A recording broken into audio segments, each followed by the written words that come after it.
Hey Barbara, can't you reconsider? Daniel is still in middle school.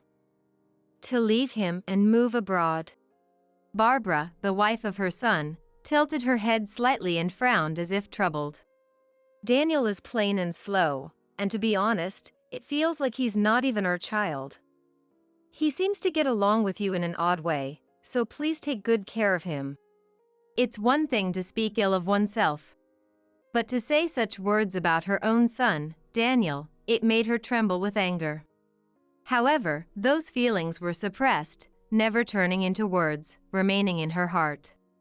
Daniel and I watched the car carrying the departing son and his family until it was out of sight, then looked up at the orange tree in the empty garden. As I wondered, Daniel pointed out that there were still a few left. My son Charles and his family had taken many oranges for memories, but a few remained on the branches.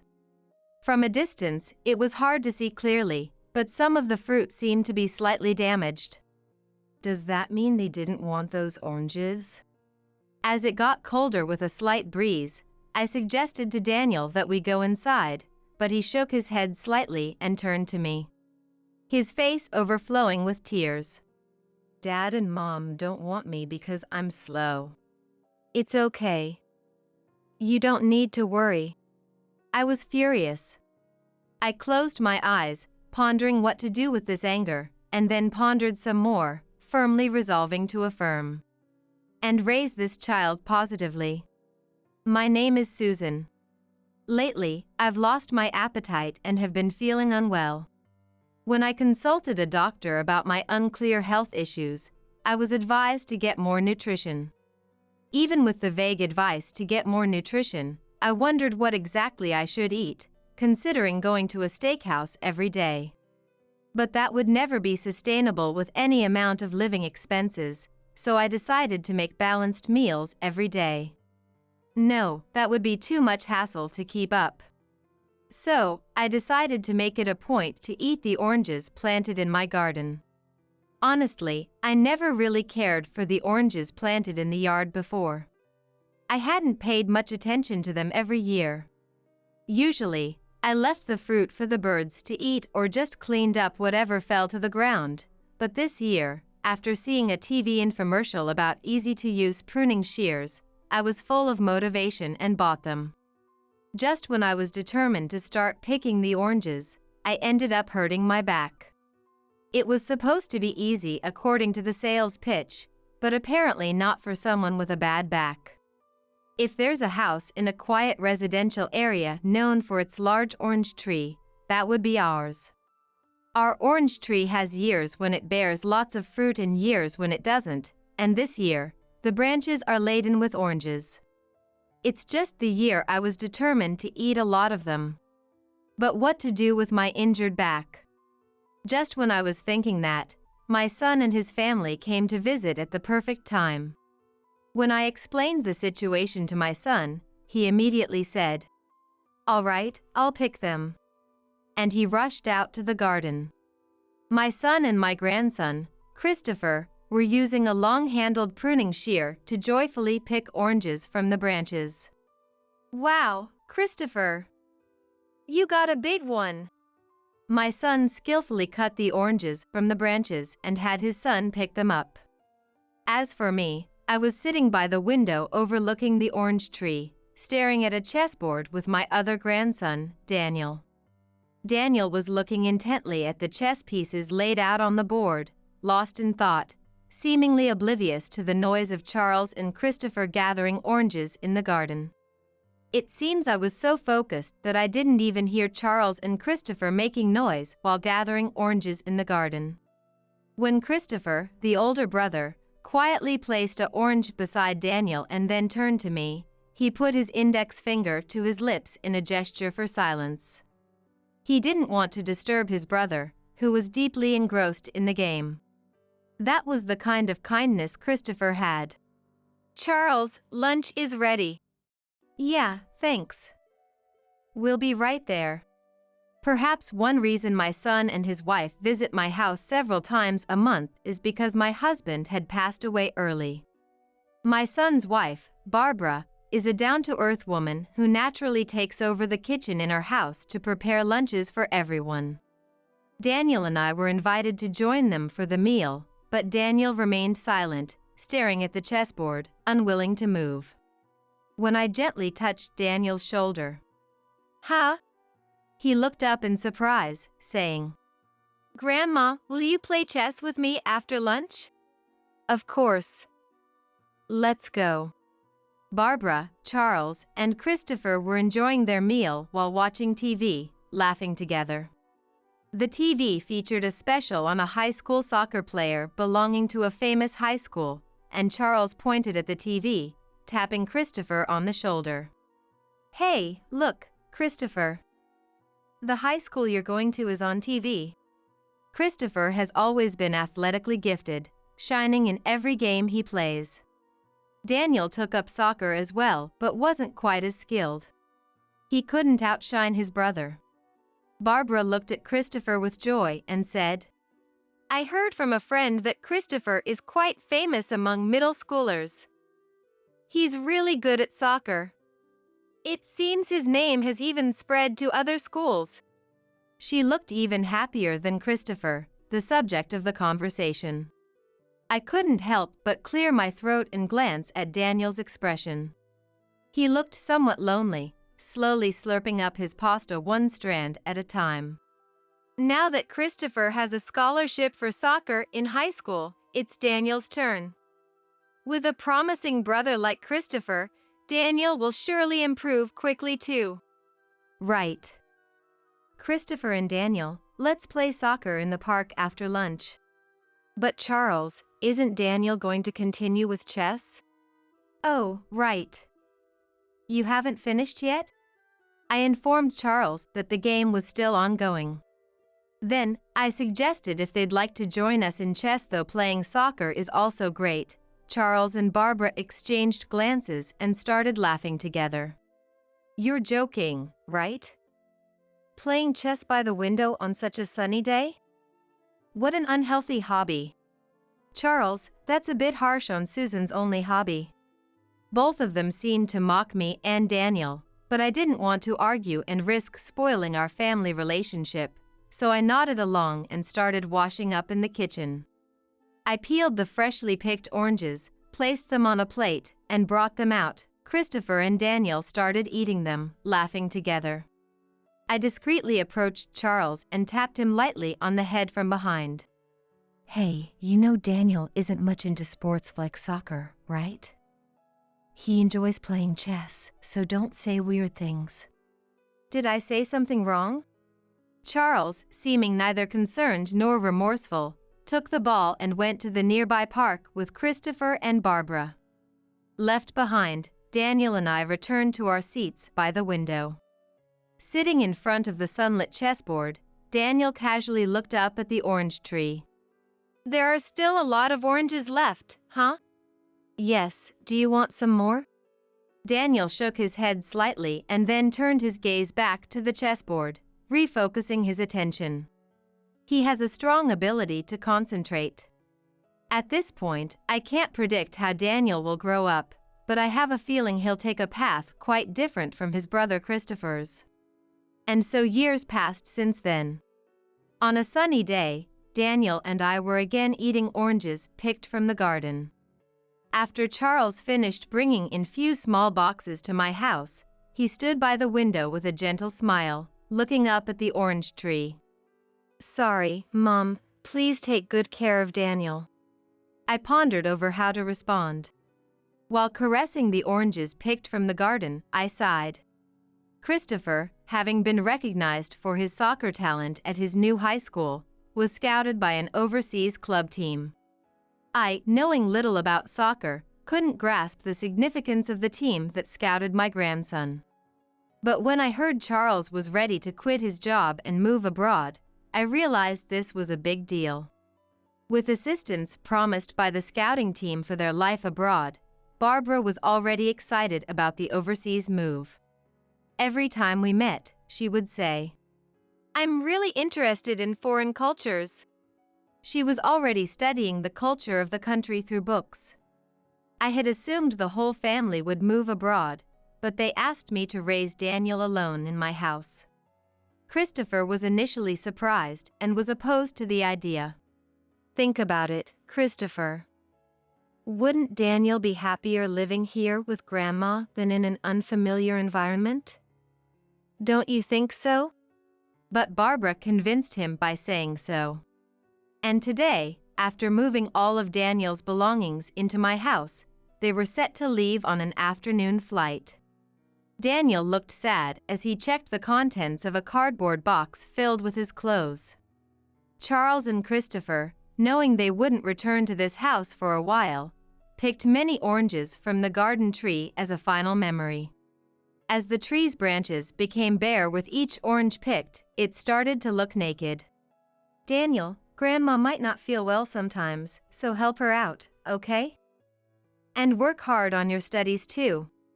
Charles said this to Daniel as he cheerfully bid farewell.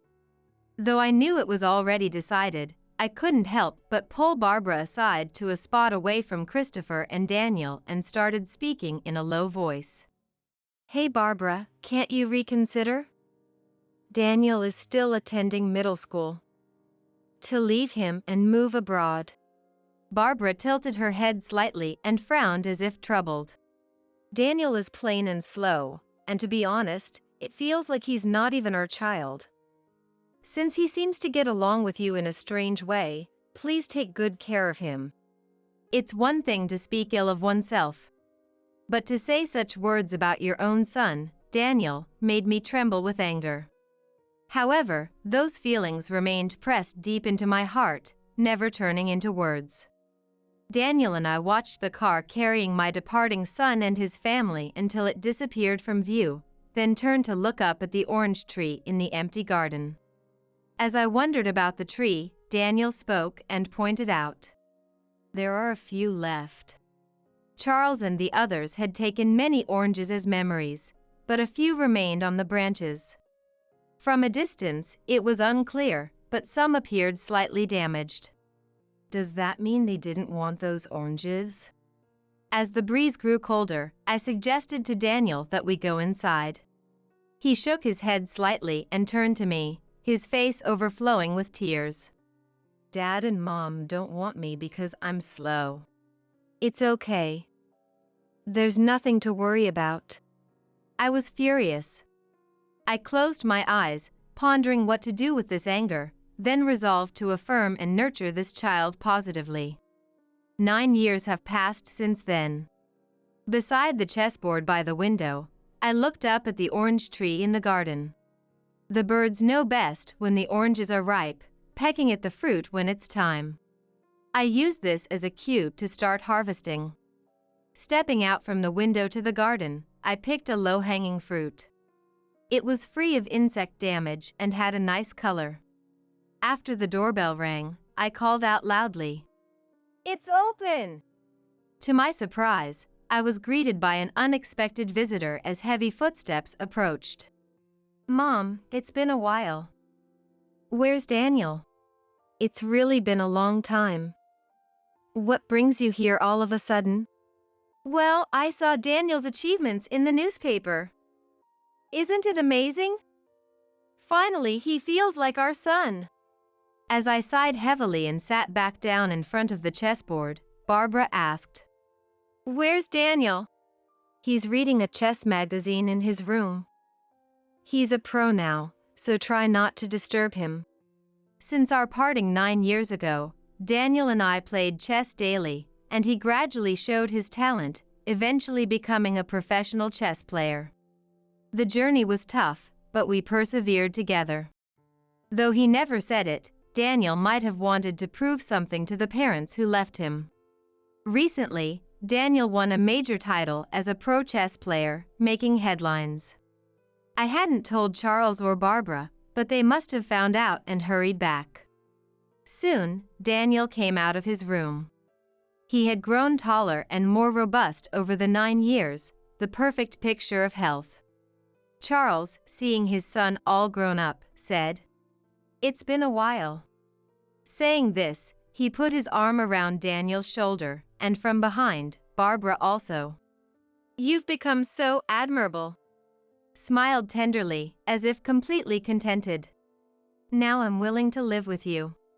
Now that you're a respectable adult, it's your turn to help out your dad and mom with their lives.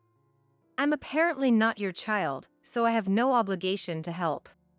The conversation sounded almost like a comedy, making me burst out laughing. Charles, tapping Daniel on the shoulder, looked puzzled.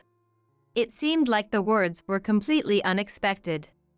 The audacity to offer to live together after 9 years was astonishing. What's wrong? Are you being stubborn after this long reunion?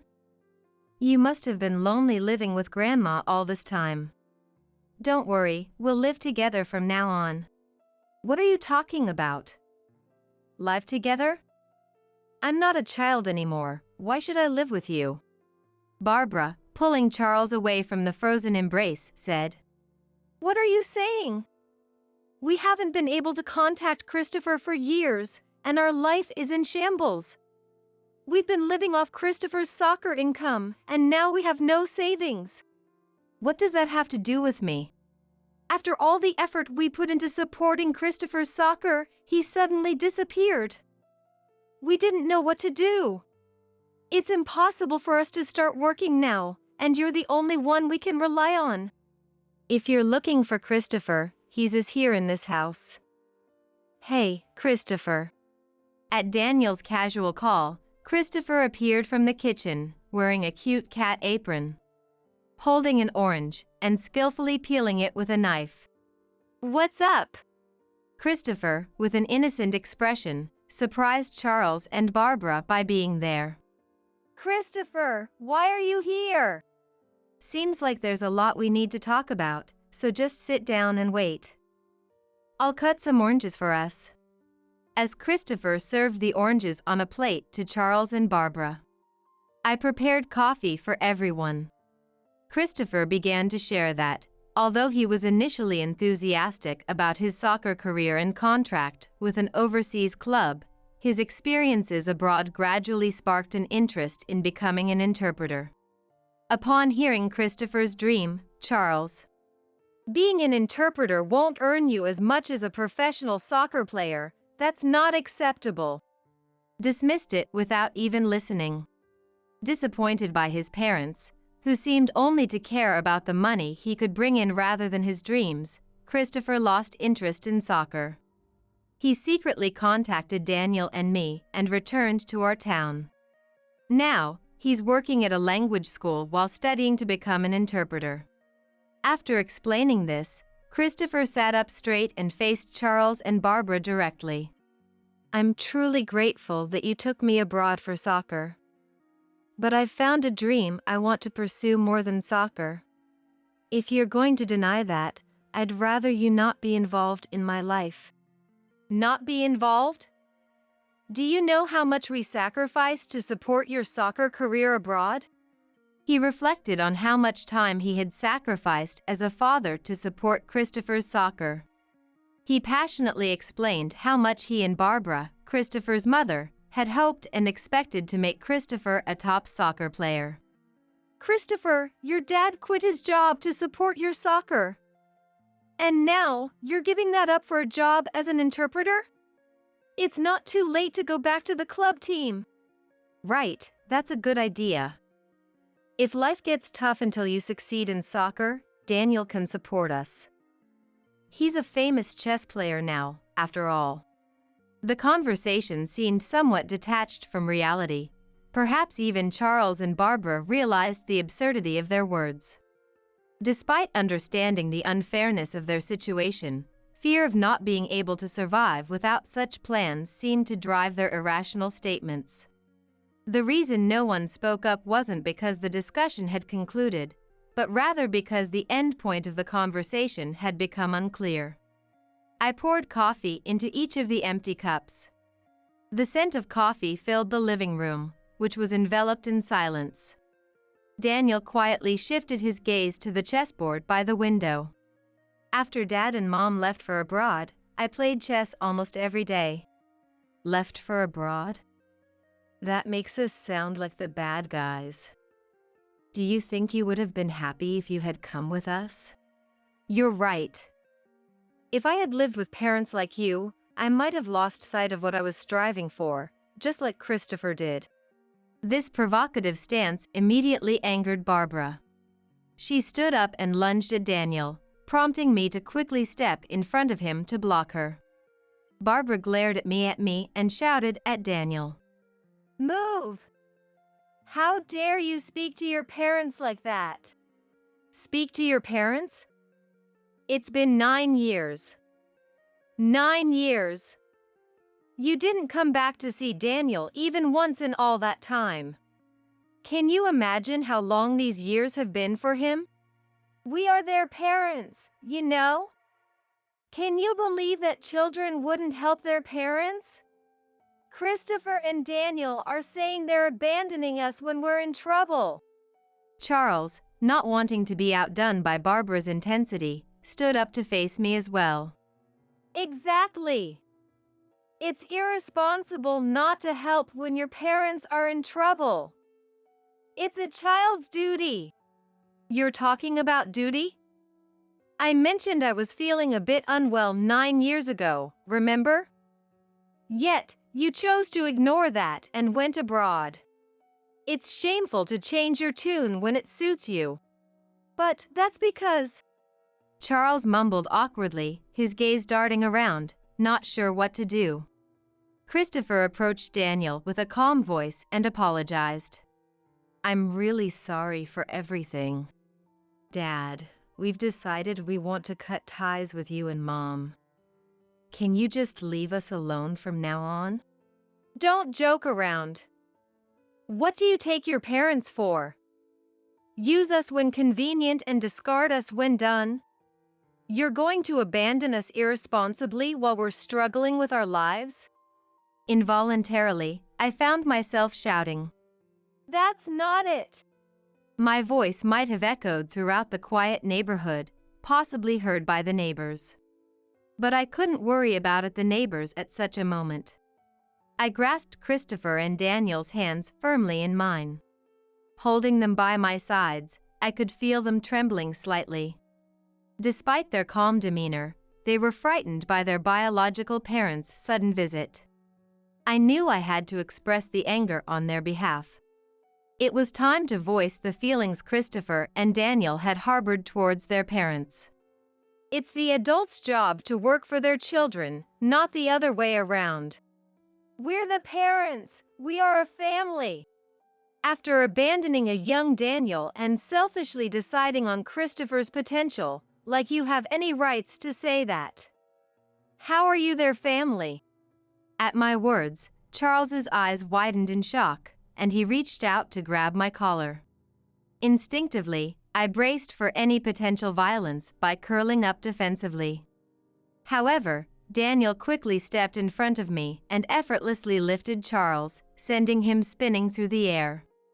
And before you know it, Charles was lying on the ground, looking up at Daniel. In a state of shock and lying down, Charles is too astonished to say anything. He probably never imagined that the once frail Daniel could throw him. I won't allow anyone to harm our family. Being completely thrown can make a person feel utterly defeated. Charles, lying on the ground and looked down upon by Daniel, must have felt a deep sense of embarrassment. Barbara rushed to Charles with a worried look, but he got up, saying, I'm fine. However, the aggression he had shown earlier had vanished. Voices from outside could be heard. It seemed the neighbors had gathered, alerted by the shouting from our house. Charles and Barbara exchanged glances and hurriedly left the house, their departure marked by their pitiful retreat. Their future, after such a humiliating exit, remained unknown. Relying on Christopher's income from soccer, Charles and Barbara had little in the way of qualifications or work experience, making it difficult for them to find decent employment at their age. 2 years later, Christopher successfully became an interpreter. His work took him to various places, keeping him busy.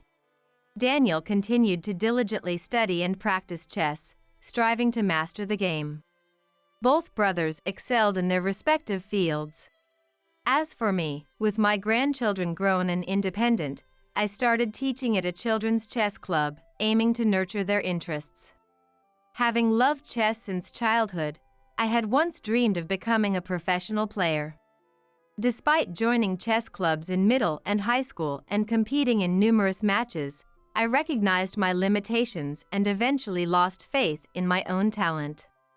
Even though friends and family encouraged me, saying I had talent and should keep at it, I lost the ability to believe in myself. Having experienced the pain of not accepting my own immaturity, regretting giving up on my dreams, and feeling a tightness in my chest, I had a strong desire to convey something important to the children in my chess class. After all, I had successfully raised Daniel, an exceptional professional player. Although it's often challenging, I find fulfillment in guiding each child, focusing on their individual hearts and potential. Christopher and Daniel live harmoniously with me, sharing these values. I deeply respect Christopher and Daniel, each thriving and fulfilling their dreams. One day, after a long while, Christopher and Daniel offered to pick oranges in our garden. As I've gotten older, reaching for the high oranges has become more of a chore, so I was grateful for the help. Christopher stretched the pruning shears as high as he could, trying to gather all the oranges for my chess club students. "This is quite the tedious task," I remarked with a smile, solving chess problems by the window. I remembered how I used to challenge Daniel with my own chess problems, but now, as a professional player, he would present me with puzzles and watch amused as I pondered over them. "This one's tough." It's a joyful realization that Daniel, whom I taught chess, has far surpassed me in skill. Hearing laughter, I saw Christopher and Daniel gathering oranges with joy. "Grandma? What's up?" "There's something I've always wondered about every year." Daniel pointed to an orange located at the very top of the tree. "That branch is always out of reach with the pruning shears, so picking from it is forbidden. Shouldn't we pick all of them for your chess students?" I stopped Christopher from fetching a ladder from the shed. "Leaving a few oranges on the tree keeps it from looking completely bare." I chuckled. "Leave that one. It's meant to be left there." I used to look at the remaining oranges after Dad and Mom left us and wonder if I was like those unwanted fruits. Daniel's face showed a hint of sadness.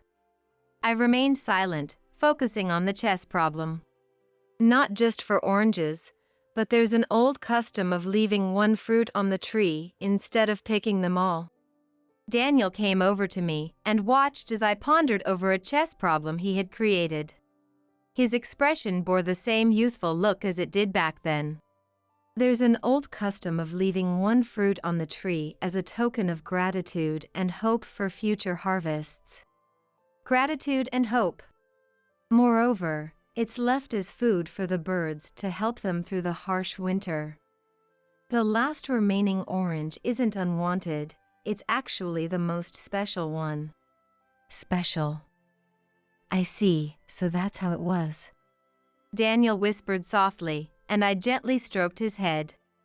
Daniel, who has grown quite a bit, doesn't try to escape from my hands and allows me to continue stroking him without resistance. Well, what to do now? This chess problem presented by such a dear grandchild. It's too difficult for me to understand at all. Maintaining my dignity as a respected chess figure in his eyes was crucial, yet finding the solution seemed impossible in the moment. As I pondered, stroking Daniel's head, I hoped for a way out of this predicament, wishing for more such special moments to continue indefinitely. "I've got a spa reservation today. Walk to the hospital, will you?" "Come on, get down quickly." If you won't get down by yourself, I'll make you get down." My granddaughter Shirley and I, confused, both feverish and delirious. On a day of heavy snow, we had both come down with a high fever. This was happening in the car, as Jennifer, my son's wife, reluctantly agreed to drive us to the hospital. We couldn't comprehend Jennifer's words and couldn't get up from the car. She must have been displeased with our pitiful state. Jennifer came around to the back seat, dragged me and Shirley out of the car. "Now, the nuisances are gone. Good luck making it to the hospital." Laughing loudly, Jennifer drove away. Mom, did she really just abandon us? Even in such a moment, Shirley still saw her as her mother. Shirley had been harassed by Jennifer even before this incident. She hid all the harassment from us adults, always trying to act strong.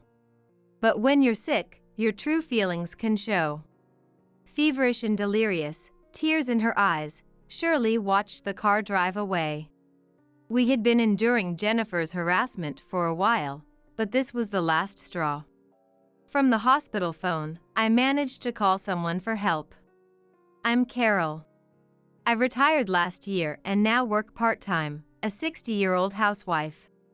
Until 6 months ago, I lived in a small detached house with my husband. However, he suddenly passed away due to illness. It was just 2 months after the illness was discovered. The suddenness of it all made it hard for both my son Edward and me to accept reality.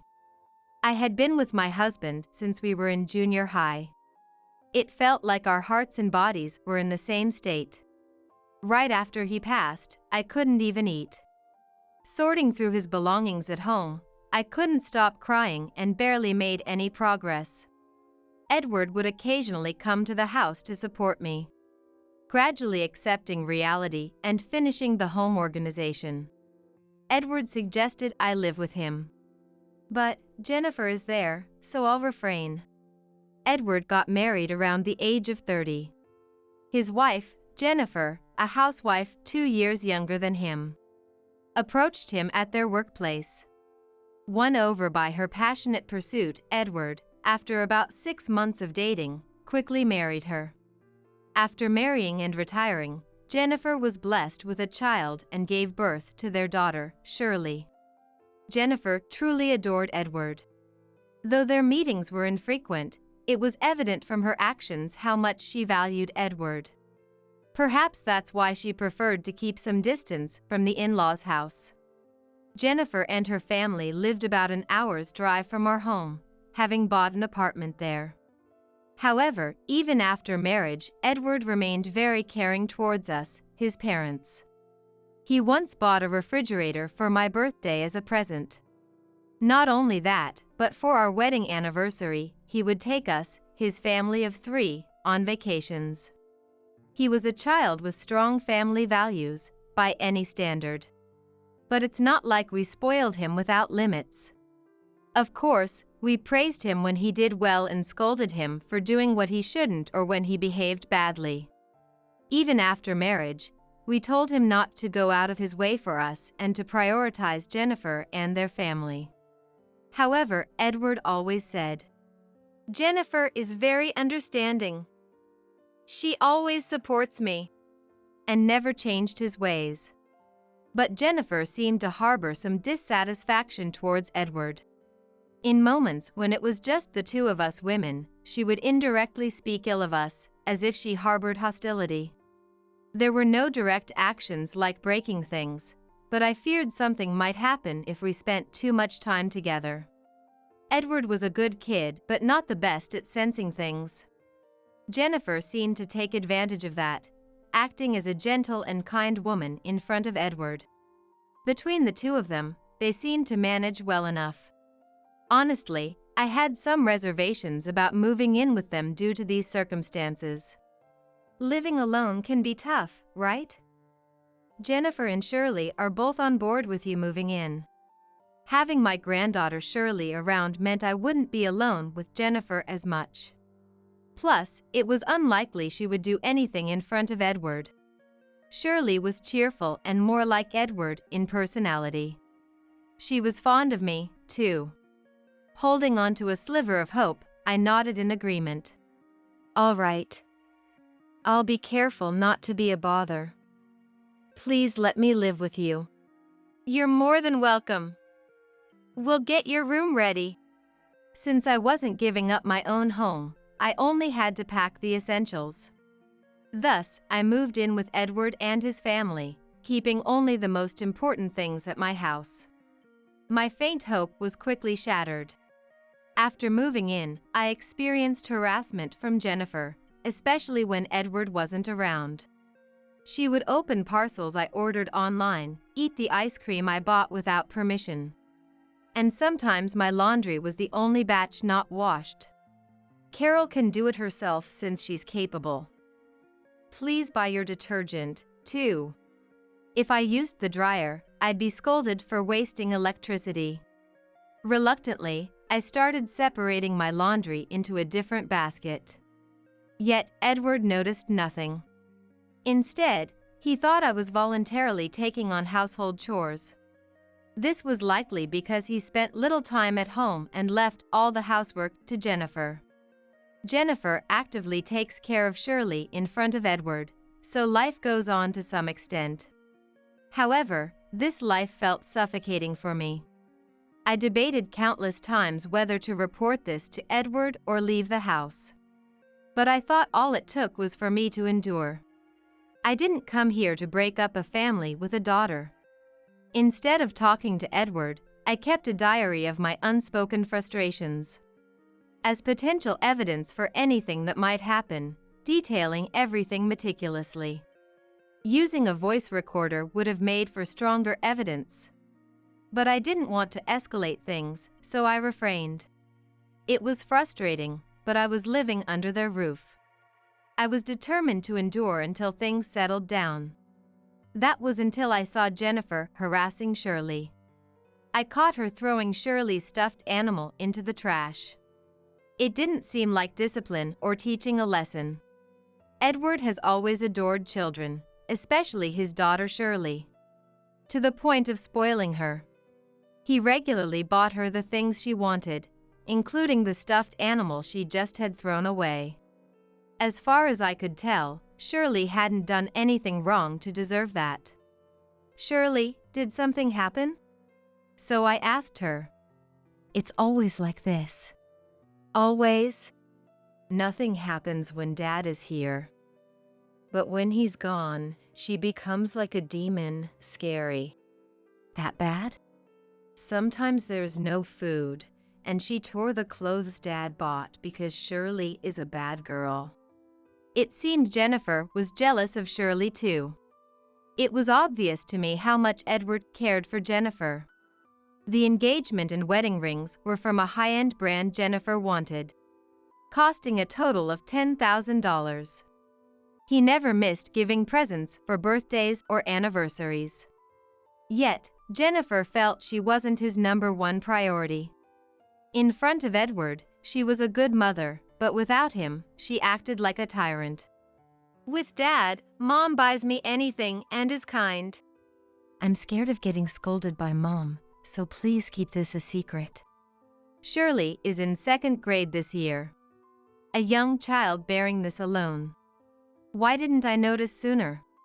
Enduring it alone wasn't the solution. I regret focusing solely on my issues. The day I witnessed the harassment, Edward came home past 11 p.m. due to overtime. I resolved to talk to him the next day. But he had to leave on an emergency business trip. With a significant issue at hand, there was no time to talk. While Edward was away, Jennifer invited friends over daily. Birds of a feather flocked together. Her friends didn't find her behavior odd.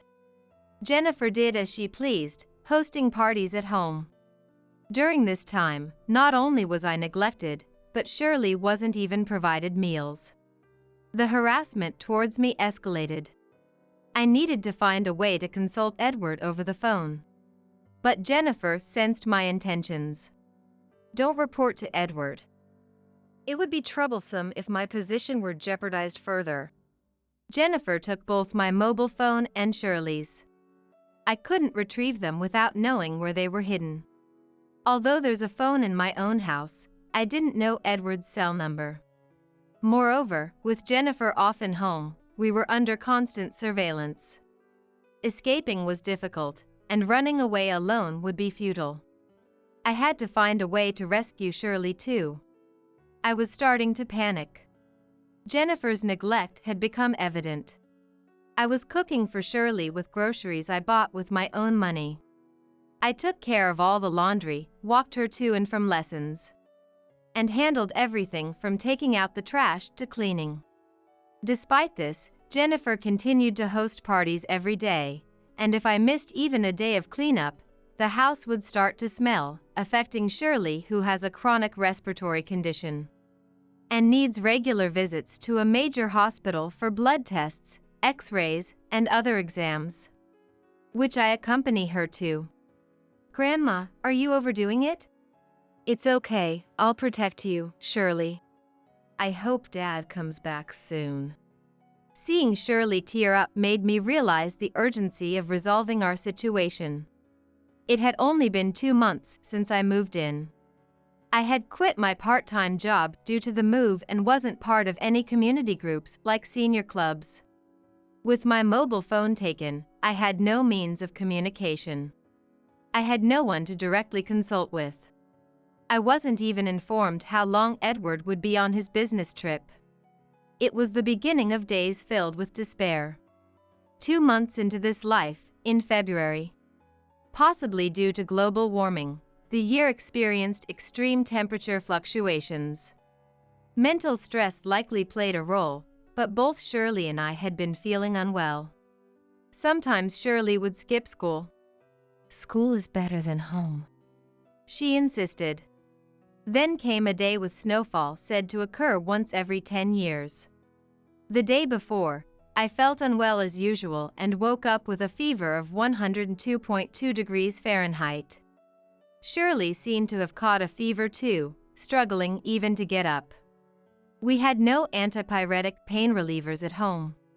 It could be a seasonal epidemic. I had heard that using over-the-counter fever reducers could be risky in such cases. Somehow, we needed to get to a pediatrician or an internist. Jennifer had been aware of our ill health but had done nothing. There was no sign she would help this time either. The nearest hospital was about a 10-minute walk.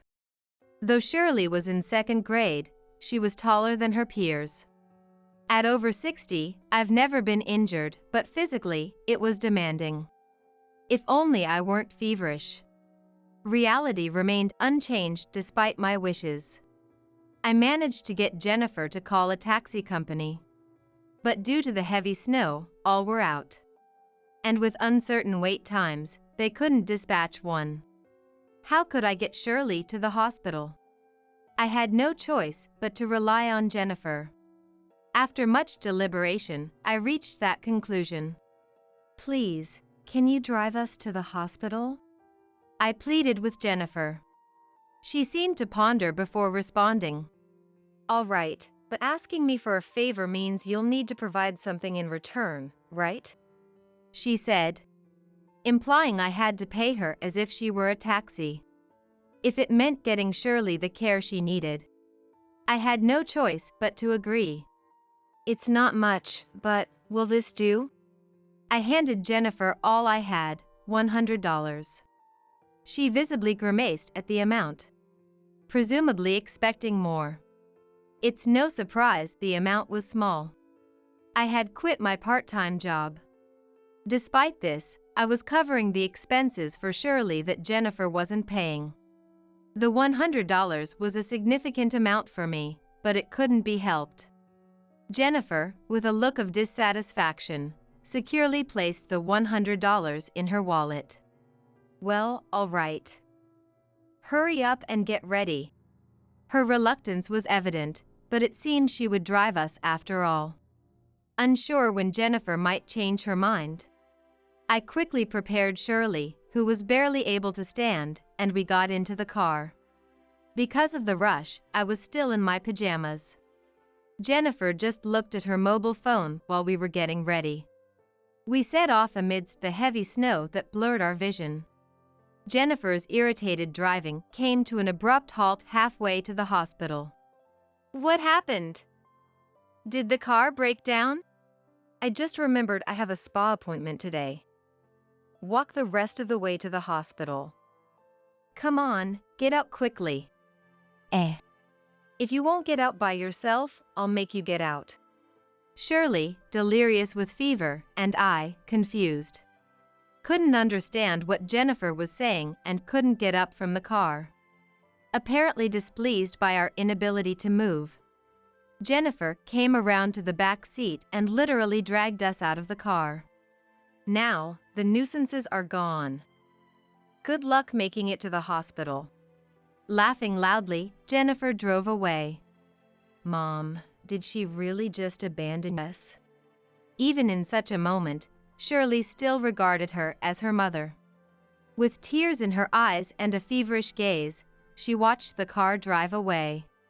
Shirley, let's go to the hospital first. We'll deal with Mom later. My words might not have been very convincing, given I hadn't managed to do anything so far. But that was all I could offer at that moment. The guilt and helplessness I felt towards Shirley nearly made me cry, but I was desperate to hold back the tears. Supporting each other, we managed to reach the hospital. Mom. Even while receiving treatment, Shirley mentioned Jennifer. Why must my young granddaughter endure such hardship? My patience had reached its limit. Fortunately, it was the hospital Shirley regularly visited, and they agreed to admit her. Hospital life was more restful than being at home. I realized then how tense I had been. Having recovered a bit both mentally and physically, we were cleared to leave the hospital. It had been 3 days since we were at home. Jennifer's surprised face greeted us upon our return. Seriously? You're alive? I thought, what a way to speak, as I shielded Shirley behind me. Yes, we were properly treated at the hospital. The worst. I kicked you out because I didn't want this place to become a crime scene.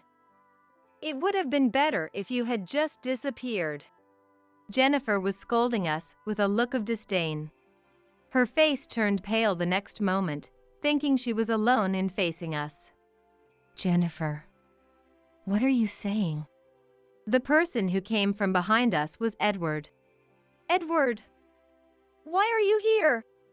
Back during our hospital stay, I had made a phone call to a certain person. It was Edward. Since Shirley's hospital had Edward's mobile number as an emergency contact, I asked the hospital to let me call him to report our hospitalization. Being a blood relative allowed the call to go through. Jennifer had been in regular contact with Edward. However, she had not conveyed our health issues. She claimed to be handling all the household chores herself. It's cold recently, you both should rest well. Can Jennifer take over for you? Jennifer isn't here. Why? Has she left already? We were supposed to be brought by Jennifer, but she left us on the road. I reported to Edward everything Jennifer had done to us, including the harassment towards Shirley and the neglect since Edward left. I can't believe Jennifer would do such a thing, but if you say so, it must be true. I'll hurry back, so please wait a little longer. Initially, Edward was in denial. My flurry of words made him realize the seriousness of the situation. However, he wanted to see the evidence with his own eyes. I implored him to see for himself and requested he take leave. As promised, Edward managed to finish his work early and came home temporarily. Jennifer, explain everything. Was what you just said truly what you think? No, it was just a joke, obviously. Mom, let's stop this. Shirley, who had been watching us argue, spoke up. She began to recount the mistreatment she had suffered from Jennifer, choking up with tears at times, with the severity of the actions being too much for an elementary school student. I can't believe it. I didn't think she was that kind of person. It's not true. Shirley, stop lying. Edward, usually gentle, had a tense expression. He rushed to console Shirley, who continued to cry. Despite Jennifer's continued denials, I pulled out the diary. Here's the evidence. This is all written by Carol, right? It's fabricated. In fact, I'm the one being harassed. Please believe me, Edward. Jennifer clung to Edward's arm, crying. Edward, ignoring Jennifer, started reading my diary. There's more evidence here.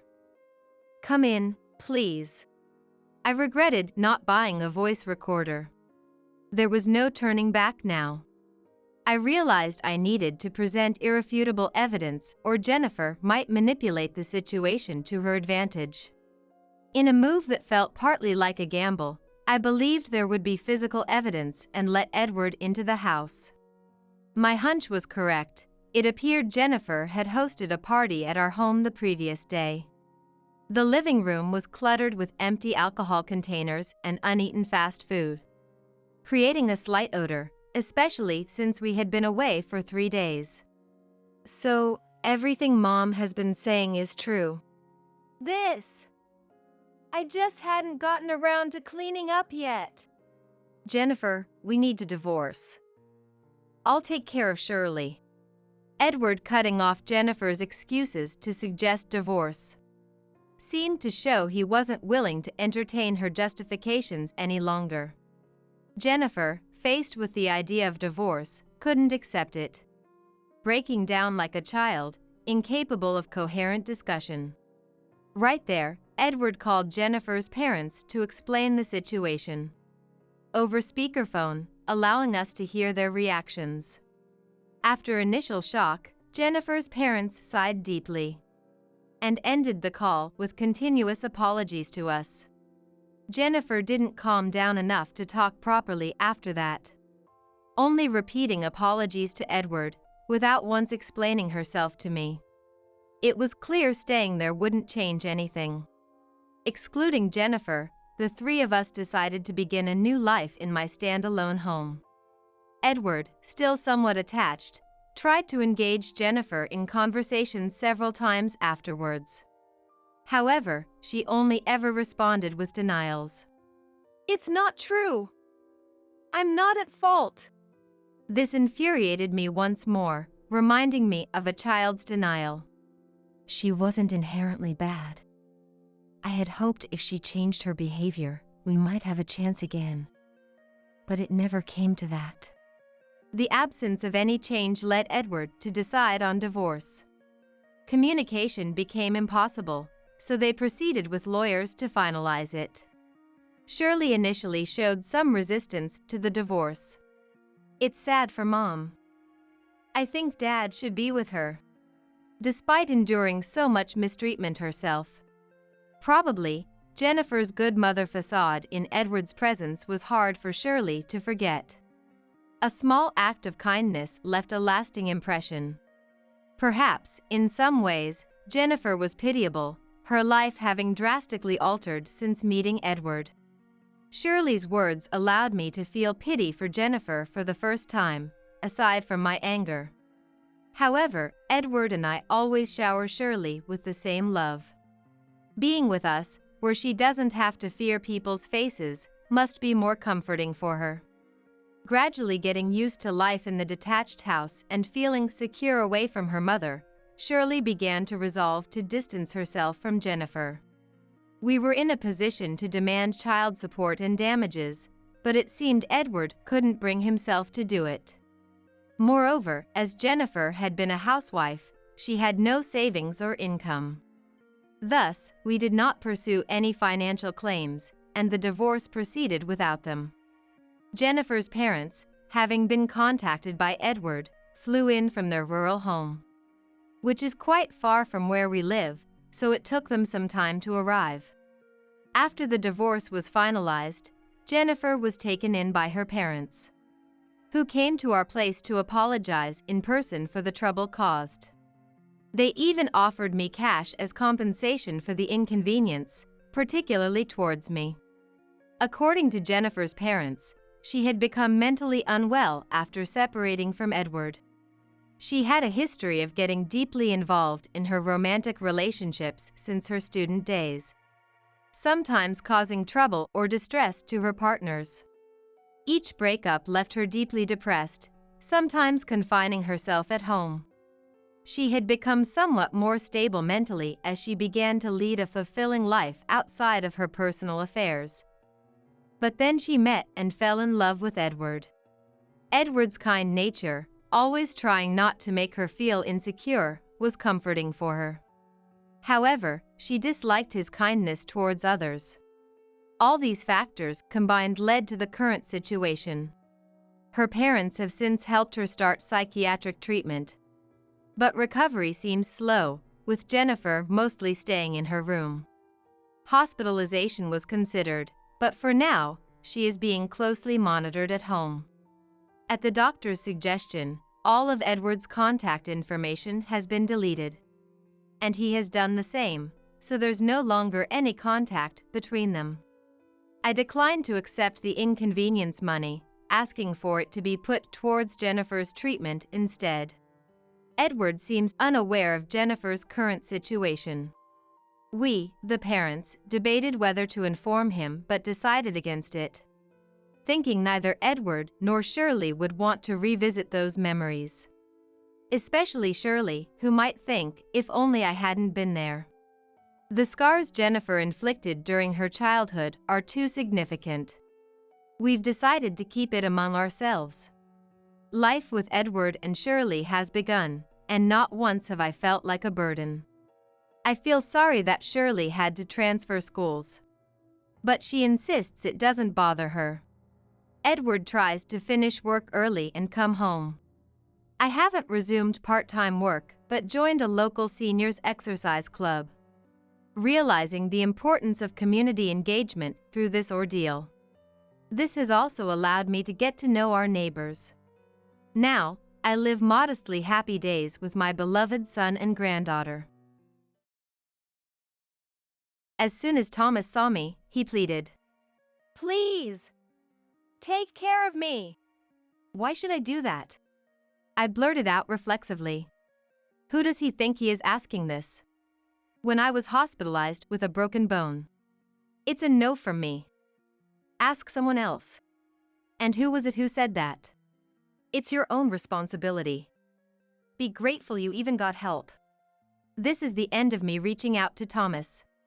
I am Elizabeth, 32 years old.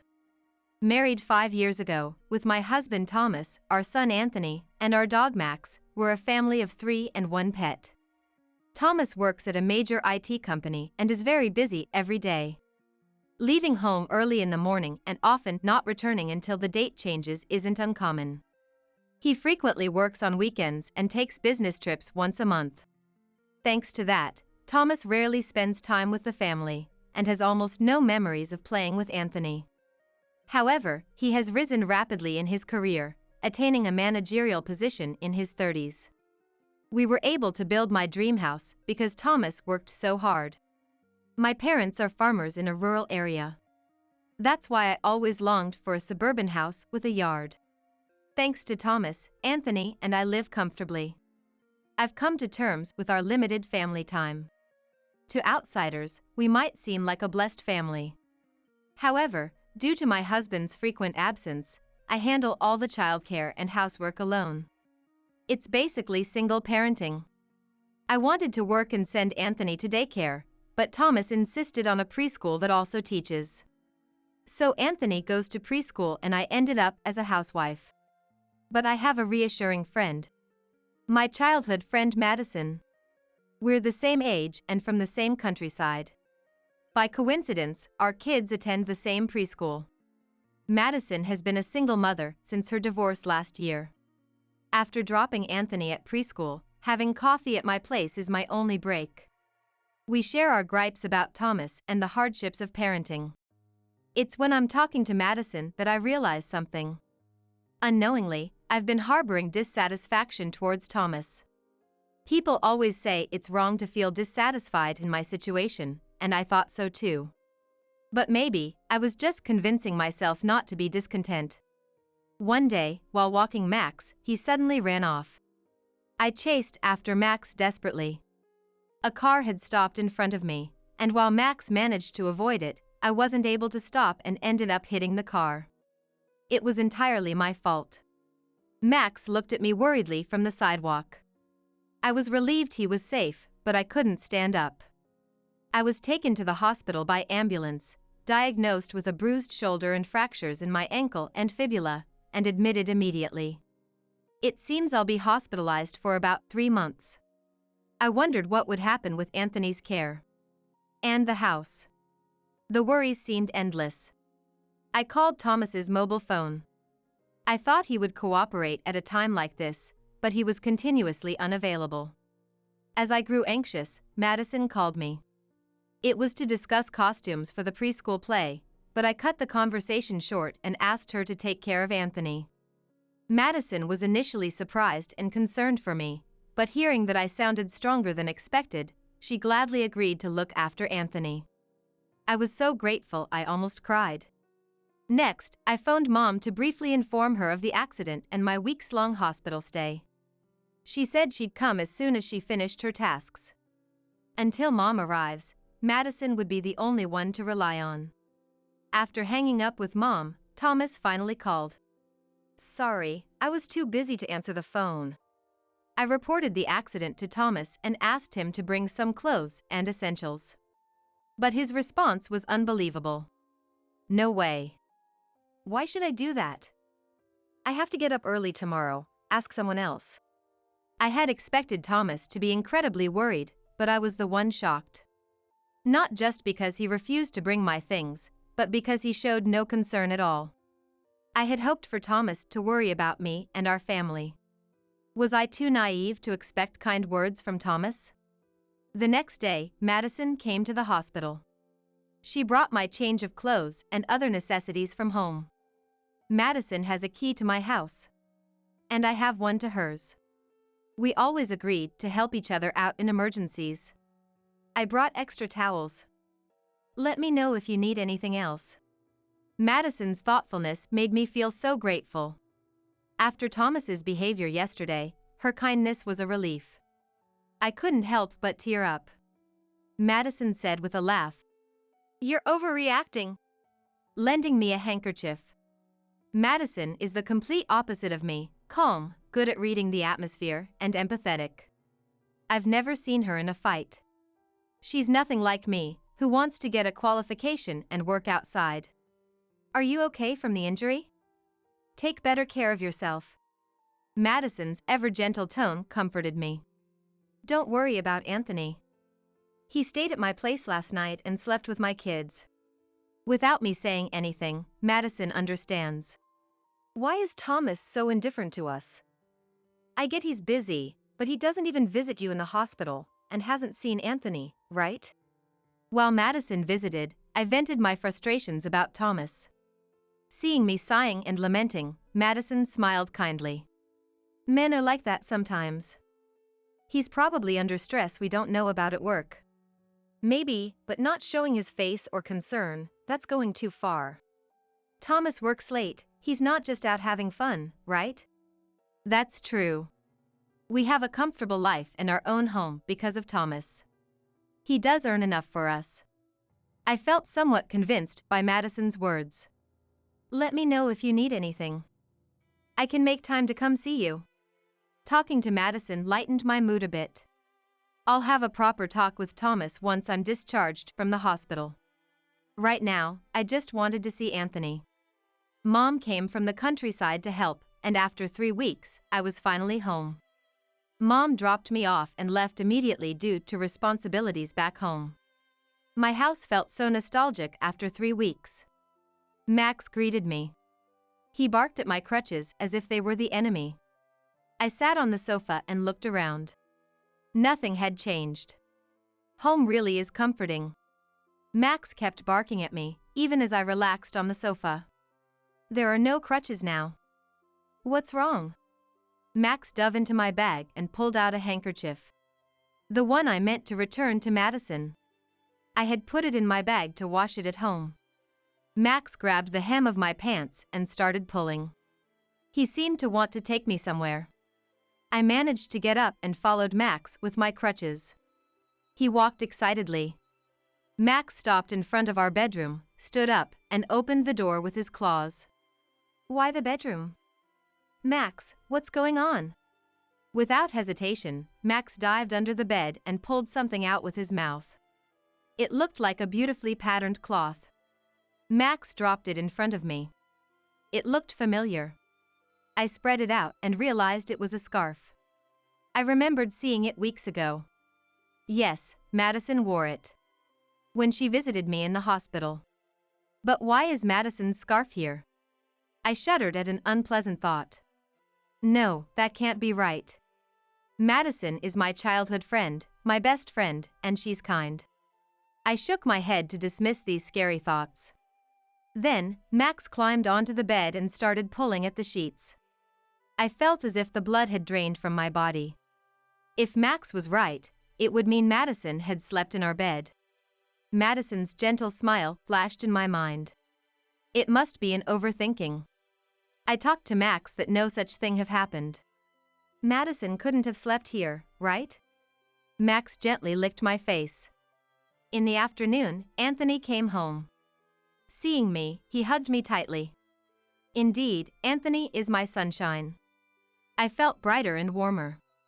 I tentatively asked him, "Where did you sleep while I was in the hospital?"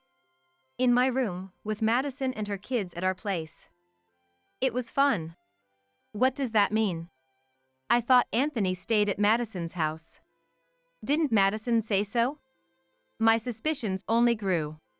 Where did Madison sleep then? I bravely asked Anthony where Madison slept. "I don't know. But she and Dad were talking in the living room late, probably drinking too." "I don't know. But she and Dad were talking in the living room late, probably drinking too." I left Anthony and went back to the bedroom. Standing there alone. The thought was overwhelming. Thomas and Madison in this bed while my family and I were ignored. I couldn't believe it. Or rather, I didn't want to believe it. The bed was neatly made, no sign of any disturbance in the sheets or duvet. But could the smell not have been completely removed? And then there was the forgotten item.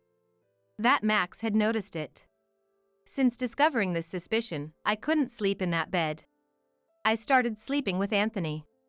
He was happy, not suspecting anything. Thomas had become a repulsive presence. With so many thoughts swirling in my head, there were many days I couldn't sleep. Where did we go wrong as a couple? When my leg cast was removed, Thomas left the house in a strangely good mood.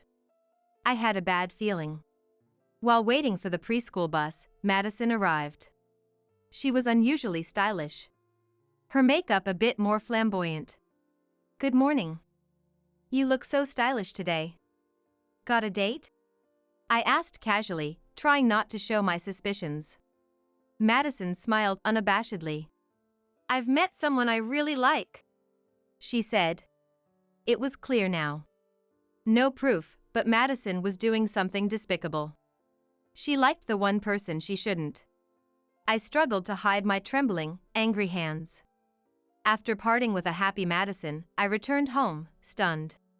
I couldn't let Thomas and Madison continue like this. It had to end. When I was able to move freely, I decided to visit my parents. That night, I told Thomas about going to my parents' house next week with Anthony and invited him. "I won't go. Got work. You two go ahead." I knew Thomas wouldn't come. But his smile bothered me. He asked when I was leaving and returning. No interest in me, but he cared about when I'd be absent. I said I'd leave on Wednesday and return Sunday night. "Got it. So you're returning Sunday night." Thomas pulled out his mobile phone and started entering something in his schedule. I could tell why he was so keen on confirming our return date. I didn't miss the smirk on Thomas's face as he fiddled with his phone. The 5 days at my parents' house were wonderful. Anthony was extremely interested in farming, spending every day in the fields with Dad, enjoying playing in the dirt. On our way home, "I had fun. I want to come back," Anthony kept saying. Thinking about the confrontation awaiting at home, I felt heavy-hearted. After I returned from my parents', Thomas suddenly announced he was going on a week-long business trip. Previously, his trips were at most 2 nights long. A week seemed suspiciously long. Seeing my puzzled face. Got a lot of clients to visit. Might even land a big contract. Thomas started talking about work, something he usually doesn't do. It sounded like he was trying to cover up guilt. Yet, he was in a great mood while packing, humming tunes. It looked more like preparing for a vacation than a business trip. Thomas left early in the morning. Even unusually saying, "I'm off." And he left. I heard the engine sound outside. He wouldn't use the car for a business trip. Feeling something was off, I stepped outside and saw our car parked in the garage. Back inside, I casually looked at the shoe rack and noticed Thomas's hiking shoes were missing.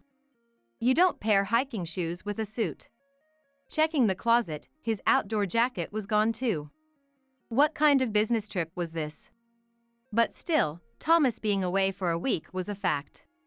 I was relieved not seeing him. By then, I had no romantic feelings left for Thomas.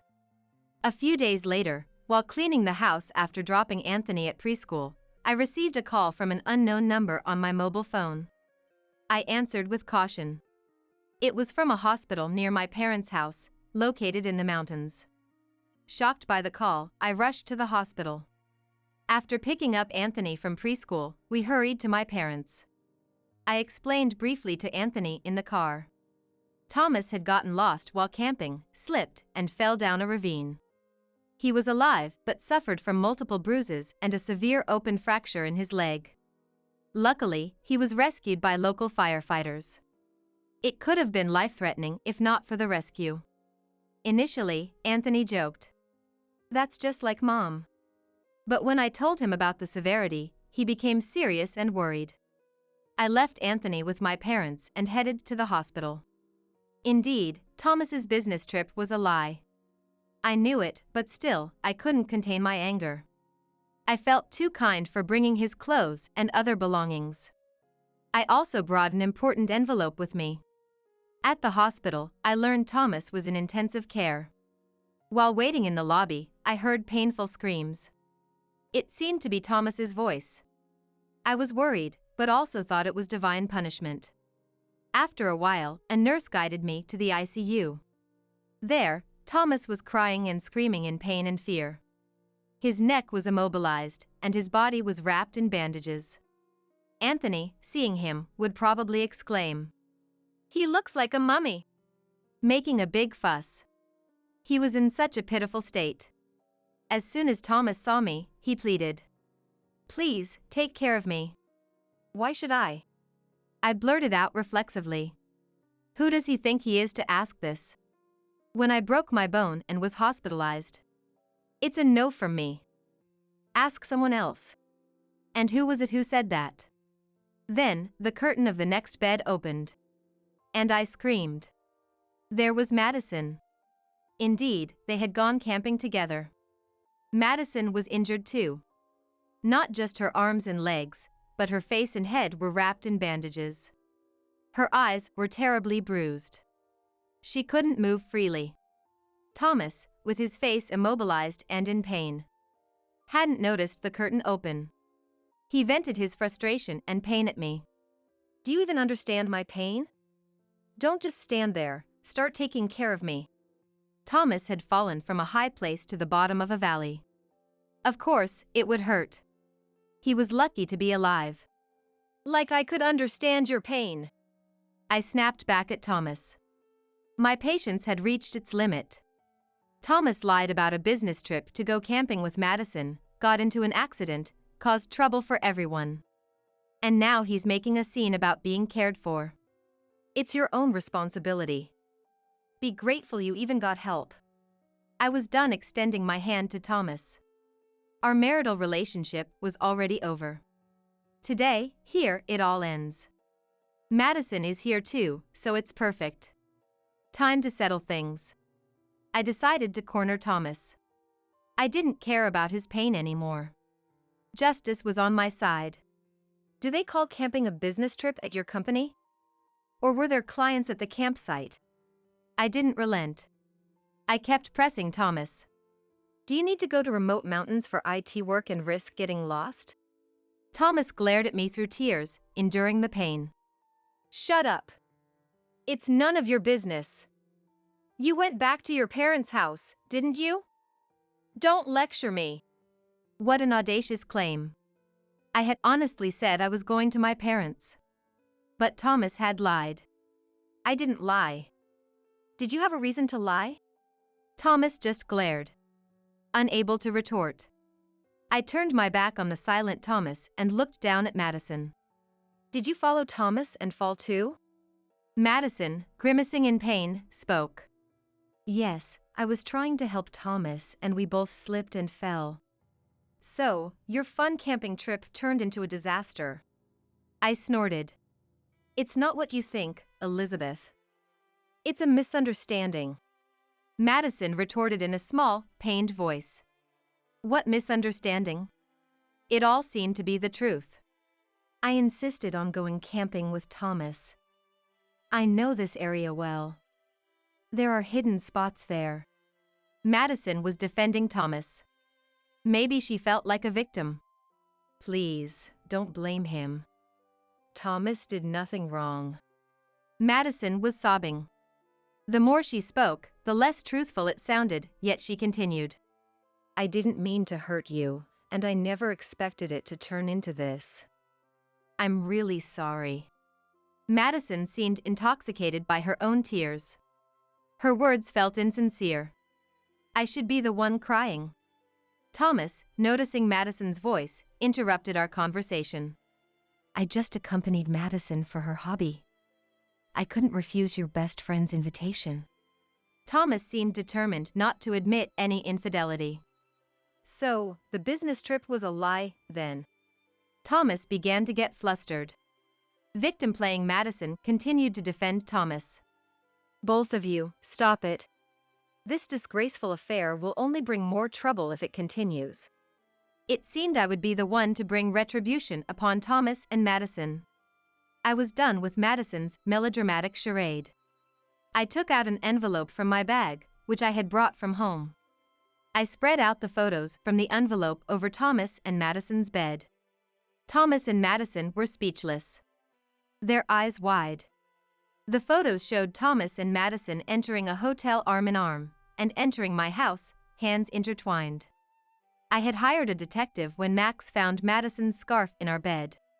They had been meeting not only during my visit to my parents, but also at other times. Thomas turned red with anger. How dare you do this? Spying and sneaking around. We just had dinner together while you were hospitalized. I almost laughed at Thomas's transparent overreaction. Meanwhile, Madison was still in tears. She covered her face with her hands, but I could see her peeking through the gaps. Maybe Madison was even worse. Thomas's tirade continued. This is fake. You must have fabricated it. He weakly swatted the photos away. You won't admit it, huh? I didn't want to use this, but... I sighed and pulled out an IC recorder from my bag. I placed this under the bed in our bedroom. Thomas and Madison swallowed hard. Sweat trickled down from the gaps in Thomas's bandages. I took my time looking at both of them, then pressed the play button. Don't tease me. I can't wait any longer. I pressed stop and turned to Madison. Do you want to hear the rest? Madison, losing her expression, shook her head side to side. It seemed she was beyond pretending to cry. There's plenty more. You spoke quite ill of me. Stop it. I'm sorry, just stop. My husband muttered softly. I asked Madison how long they had been involved. I was jealous of you. I failed at marriage, yet you lived in such a nice house, living luxuriously. And you were always complaining about Thomas. So, I thought I'd take him for myself.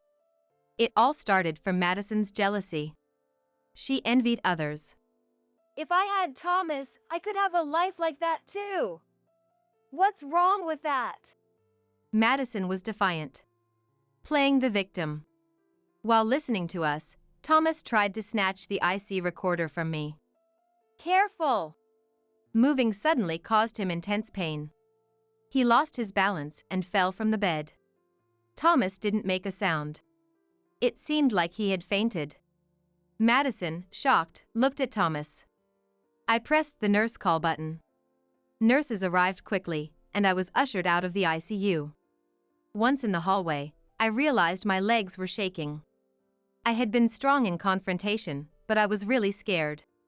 During Thomas's hospitalization, I started divorce proceedings. With plenty of evidence of his infidelity, the lawyer said the divorce could be favorable for me. I would demand alimony and child support from Thomas. But that alone wasn't enough to punish Thomas. A thorough division of property was necessary. I sold the house, liquidating it into cash, divided the savings, and split stocks and investments. Thomas's parents came to apologize sincerely. They would oversee the alimony and child support payments. I promised Anthony could visit his grandparents occasionally. I filed a claim for alimony against Madison too. She would repay it little by little. Madison suffered an after effect to one leg from the accident. She couldn't walk without a cane. Thomas's condition was worse. He was close to needing a lower limb amputation. He became wheelchair-bound. The affair, disguised as a business trip, led to severe reprimands at work. He was demoted as a disciplinary action. Though he could have been dismissed, his past performance was considered. No one in the office sympathized with Thomas. He faced cold stares. Having lost the house, Thomas drained his savings on alimony and child support, now living in an old apartment. Without barrier-free access, he struggled with daily life. Recently, Thomas's dad reported to me. Thomas and Madison had broken up. For Madison, a wheelchair-bound Thomas was no longer desirable. Thomas and Madison never imagined things would turn out like this. They must be haunted by regret now, wishing they had refrained from lying and stepping over the line. But it's too late for regrets. Nothing can undo the past. Anthony and I decided to move back to my parents' house and live with them. With my parents around and Anthony starting at daycare, I found time for myself and got a job at a local real estate company. I'm vigorously studying to obtain several real estate qualifications. Anthony, loving the increased opportunities to be in nature, seems to be thoroughly enjoying life here. Every morning, before the sun rises, he goes to the fields with Dad to care for the crops. Anthony loves watching Dad operate the tiller. He must think of him as a hero. After helping in the fields, Anthony heads to daycare, plays to his heart's content, and returns home. Living in the countryside has made him sturdier and more sun-kissed compared to our urban life. It seems being surrounded by nature is better for Anthony. My parents are happy and smiling all day, enjoying the lively atmosphere. Max, the hero of this whole situation, seems to love it here too. He used to be reluctant to go for walks, but now he eagerly awaits them every morning. He loves being in the fields with Anthony and Dad, playing and getting muddy. Recently, during a family picnic by the river, Anthony suddenly stood up. When I grow up, I want to be like Grandpa. Dad, with a big smile, patted Anthony's head. Mom watched Anthony with joy in her eyes. Impossible! William, that can't be done. Switch the medicine with that. I only heard a whisper, but it was unmistakably William's voice. I'm sorry, Linda. Actually. The next day, Mary confessed something to me. I was shocked and at the same time, resolved. I must protect Mary at all costs. And William, I will never forgive you. My name is Linda. A 55-year-old housewife. Recently, my only son John got married, and I felt at ease. My husband William and I are the same age. Guess we need to start thinking about our retirement, huh? We would laugh about it. John used to live alone in an apartment about a 5-minute drive from our house. It was a studio apartment. So, after getting married, the newlyweds moved to a bigger apartment. Their new place was even closer to us, just a 10-minute walk away.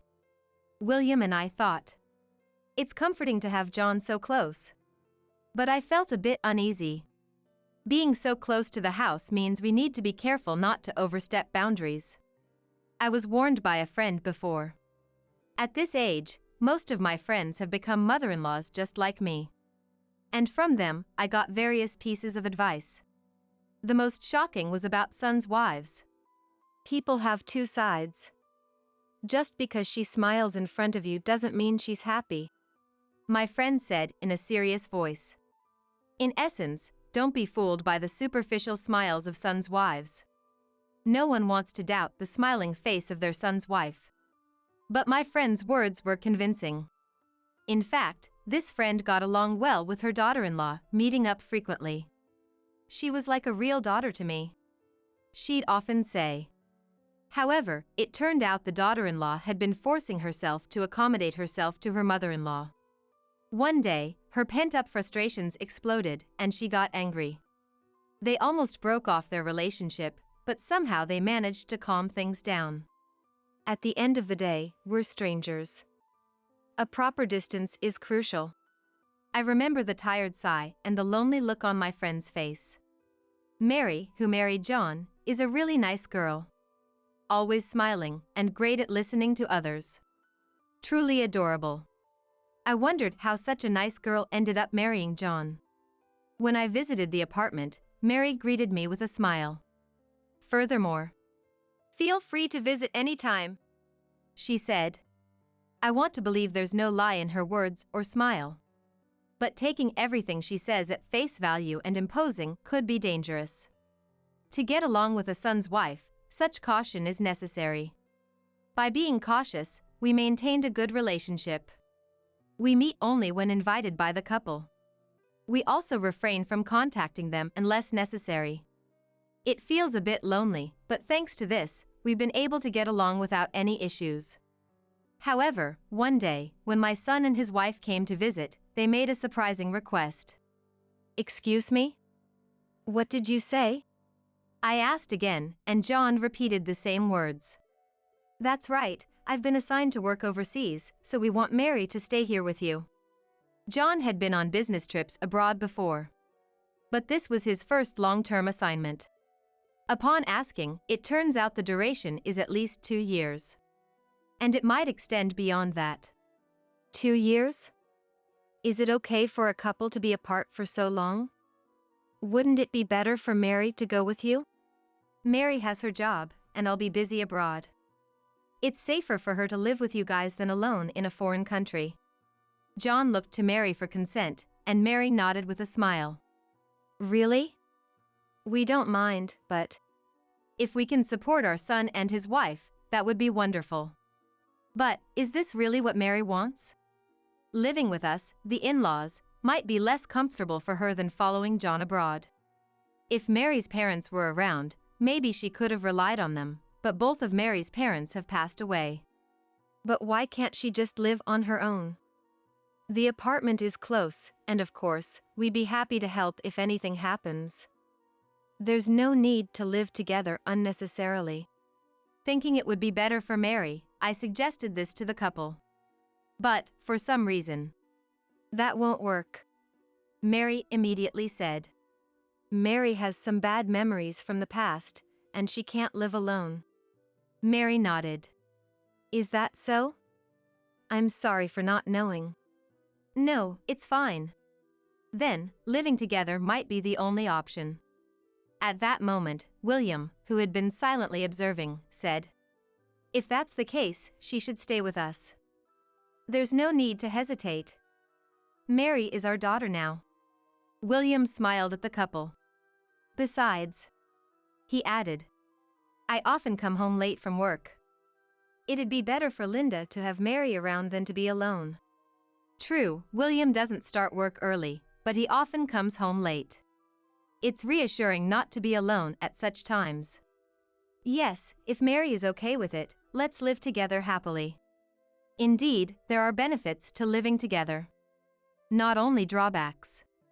And unlike me, a housewife, Mary has a job. We won't always be together. Maybe we could make it work. Thank you.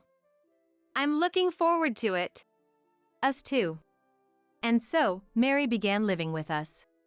I was nervous about living together, but Mary was indeed a good person. Linda, good morning. Would you like to join me for breakfast? When I woke up, there were delicious-looking scrambled eggs, sausages, and soup on the table. Oh, thank you. I'm so happy to have someone cook for me, it's never happened before. But, it must have been a lot of work. No, I was making some for myself anyway. I hope it's good. Let's eat. Yes, it's delicious. I'm glad. Mary has a job, so I did most of the housework. But Mary never dumped everything on me. Instead, she actively helped with the chores. John really has an eye for people. Marrying someone as wonderful as Mary, he's a lucky guy. I looked to William for confirmation. Indeed. And he smiled. Living together seemed problem-free. However, about a month into our living together, I noticed a change in Mary. She still did housework between her job duties but started to stay in her room unusually often. After meals, she'd head straight to her room and not come out until morning. Even in the morning, she used to have breakfast with us, but now she'd leave for work before we even woke up. Did I do something to make her dislike me? It's lonely. I told this to William, who returned home late. Are you thinking too much? Mary might just want some alone time. That may be true, but I feel like she's avoiding us. Living together with us. Mary has to be considerate of us every day. Maybe she's tired of it. As I pondered, William patted my shoulder. Don't be too anxious. It's bad for your health. Don't fall sick again. I had previously been hospitalized for a stroke. Remembering that, William looked worried and stroked my back. I'm fine. I'm taking my medication properly. But maybe I am overthinking it. After that, Mary avoided me even more, but I tried not to mind it. Weekdays were okay, but weekends were hard. On weekends, William would go out alone. So, I often went out with Mary. Even if we didn't go out, we chatted at home while eating snacks and spending time together. But recently, Mary would refuse even if I invited her. Moreover, she started going out every weekend. Are you going out now? I casually asked Mary as she was heading to the entrance. Mary looked puzzled and said, "This has nothing to do with you. Please leave me alone." Then Mary hurried out of the house. I understood she was rejecting me. Having been close at first, I was more shocked than I imagined. Since then, I've also started avoiding Mary somehow. Will things stay this way until John returns from abroad? Maybe it would be better for both of us to stop living together now. I wanted to talk to William, but, as luck would have it, he was not around. William had been away on a business trip for 2 weeks. The weekends were painful for me, so I tried to go out as much as possible. I didn't want to run into Mary. When I got home, I could hear Mary's voice coming from her room. It sounded like she was talking to someone. Since Mary wouldn't invite guests over without telling me, she must be on the phone.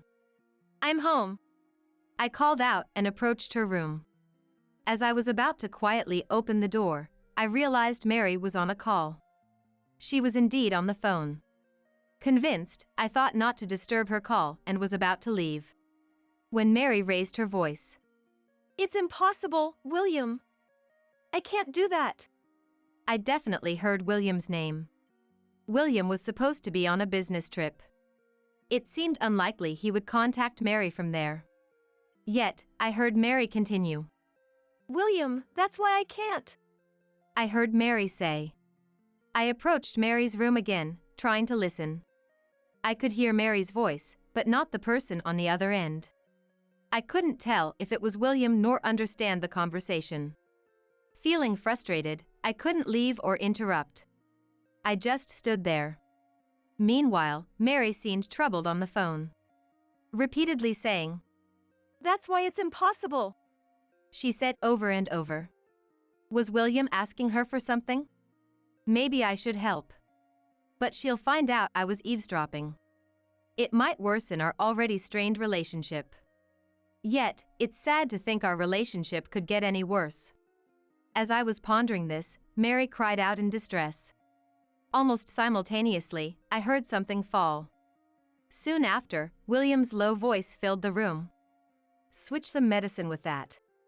Perhaps Mary dropped her smartphone, causing it to switch to speaker mode. Mary must have quickly picked up the phone and switched it off speaker because William's voice disappeared, and only Mary's voice was audible again. After that, I understand, Mary said, then fell silent. She must have ended the call. I took a deep breath, quietly returned to the entrance. And after composing myself, I'm home, I called out to Mary again. Ah, welcome back. Mary came out of her room, her face tense. There was no way I could question her about the phone call. Mary went back to her room with a troubled look. Who was William talking about? Most of all, the words about switching the medication with that stayed in my mind. I thought about asking Mary several times but didn't have the courage to do so. Had William and Mary been in contact without my knowledge all this time? William's tone during that moment was far from his usual demeanor. Such a commanding tone, not just towards Mary, but he wouldn't even use it with me. What if Mary was betraying me?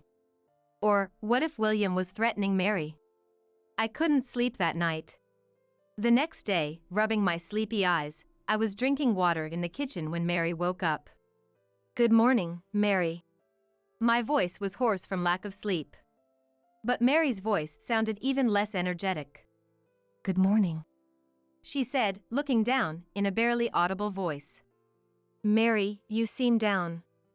What's wrong? Could it be related to yesterday's phone call? Concerned, I looked at Mary and was shocked. Mary's eyes were swollen. Her cheeks were wet with tears, and tears were still overflowing from her eyes. Mary, what's wrong? Are you okay? Instinctively grabbing her hand, Mary grasped mine back. I'm sorry, Linda. Actually. Mary then explained something to me while crying. It was unbelievably shocking. I didn't know how to react after hearing everything. Stunned by Mary's sudden confession, my mind went blank. Mary cried in front of me again. I'm sorry. Linda, I'm sorry. Mary kept apologizing. I hugged Mary. What are you talking about? It's all William's fault, not yours. I tried to soothe her, but Mary's tears wouldn't stop. Hoping to calm her down, I gently stroked her back. I'm sorry, it's my fault for keeping silent. It's not your fault. Everyone has things they can't share. Besides, if John is okay with it, then neither William nor I should interfere in a couple's matters. Saying this out loud helped her cool down gradually. And then, anger towards William started to rise. How many years has it been since William and I got married? We've had our fights and even discussed separation. But, I had always intended to spend the rest of my life with William. Never did I imagine he would be plotting such things behind my back. After a while, when Mary seemed to have calmed down, we decided to discuss what to do next. First, we should contact John before William returns from his business trip. For Mary, she thought, I don't want to interfere with his work. But that's not right. He would consider you more important than his job. How would John feel if he found out you've been struggling like this? After hearing this, Mary silently agreed.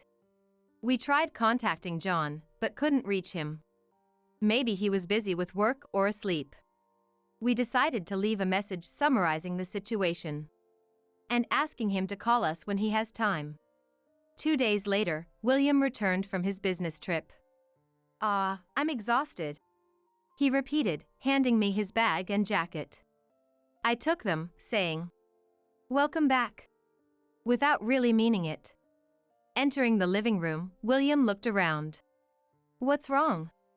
I asked, and William replied, Just wondering where Mary is.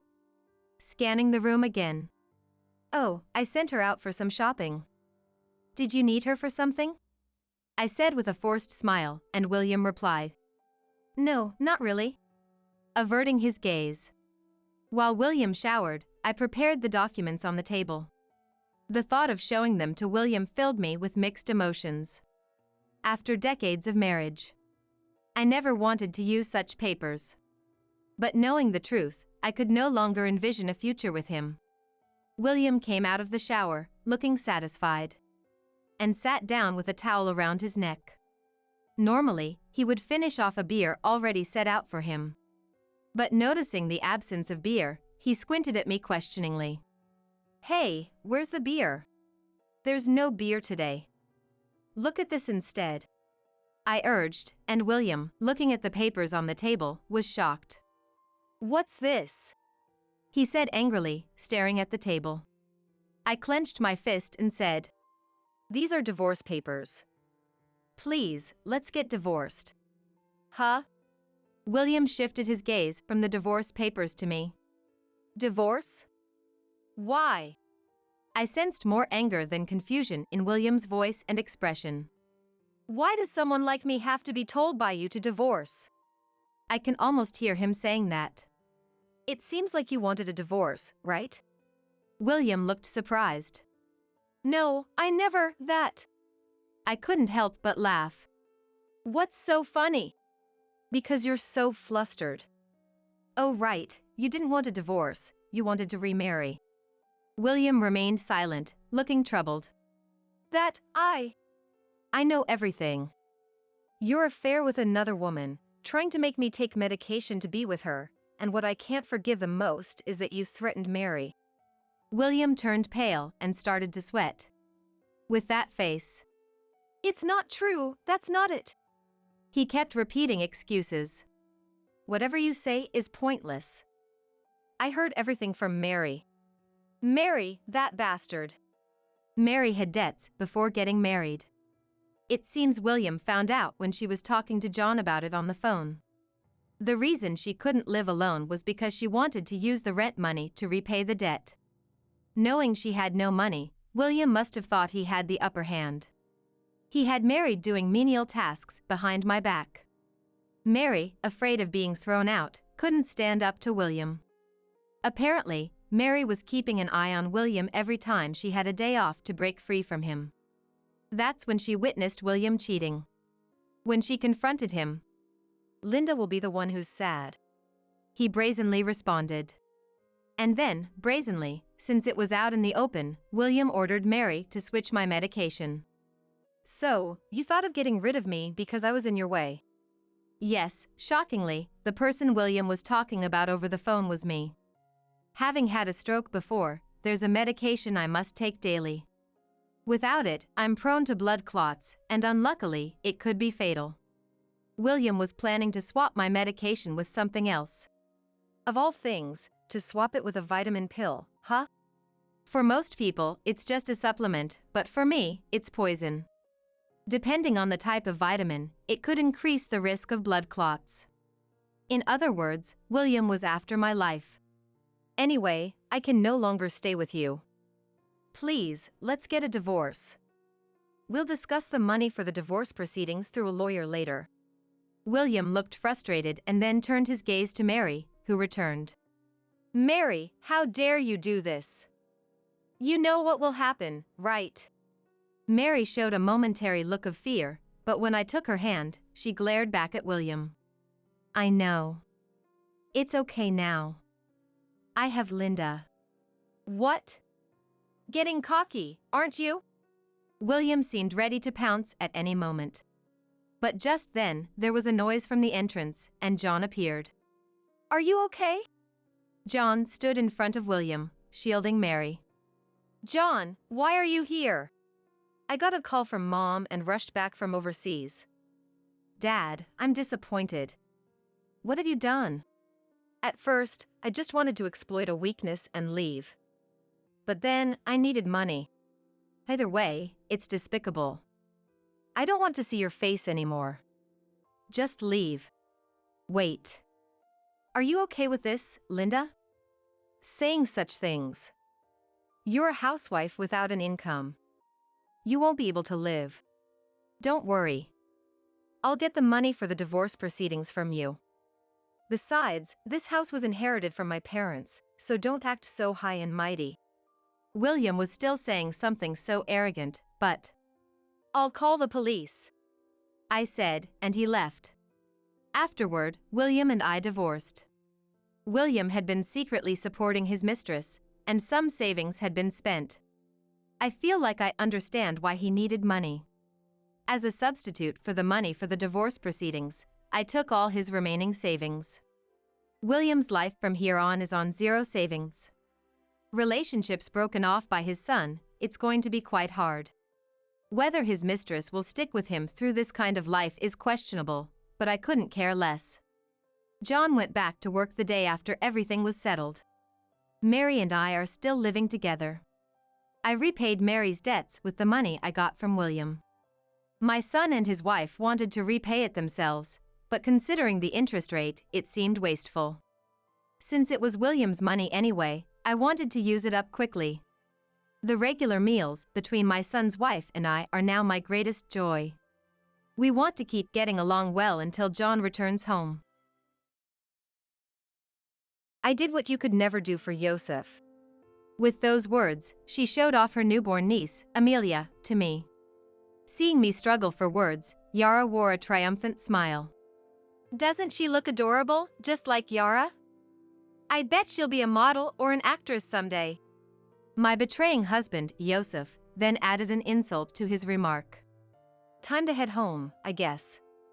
We've been able to show our happiness to the single Kayla over here, so it's been quite a satisfying today. Yosef exchanged a sly glance with Yara, both grinning deviously. What did they think of children? Were they just tools to flaunt in front of me, who couldn't have kids? Their attitude was pushing my anger to its limits. That's when I realized something. Wait, this child. What is it? You're looking serious, all of a sudden. Yosef responded, slightly caught off guard by my mutter. I couldn't help but find the situation amusing and began to chuckle. Gently stroking the baby's cheek, I replied. Such an angel, but her skin. As I revealed a certain truth, the smug looks on their faces froze instantly. My name is Kayla, 52 years old. My husband, Yosef, is an executive at a major trading company, whom I've supported as a housewife for many years. Yosef occasionally brings colleagues over to enjoy my cooking. Most of what comes out of Yosef's mouth are boasts about his younger days. His colleagues, brought along, would force a smile and endure his long stories, saying, "That's amazing." When they praise my cooking as delicious, Yosef smirks unpleasantly and says, "Well, that's about the only talent she has. She's eating off my high salary, so she'd better do at least this much, or she's just useless." And so he said, belittling me in front of his subordinates. I'd be lying if I said it didn't bother me, but I always reminded myself that I wasn't in a position to argue. It's been almost 30 years since we got married, but we've never had children. I always dreamed of having at least 2 kids after marriage. Despite spending time and money on fertility treatments, we were never blessed with children. I felt a sense of guilt for not being able to bear children. So, no matter how heartless Yosef's words were, I'd smile and think, I can endure this much.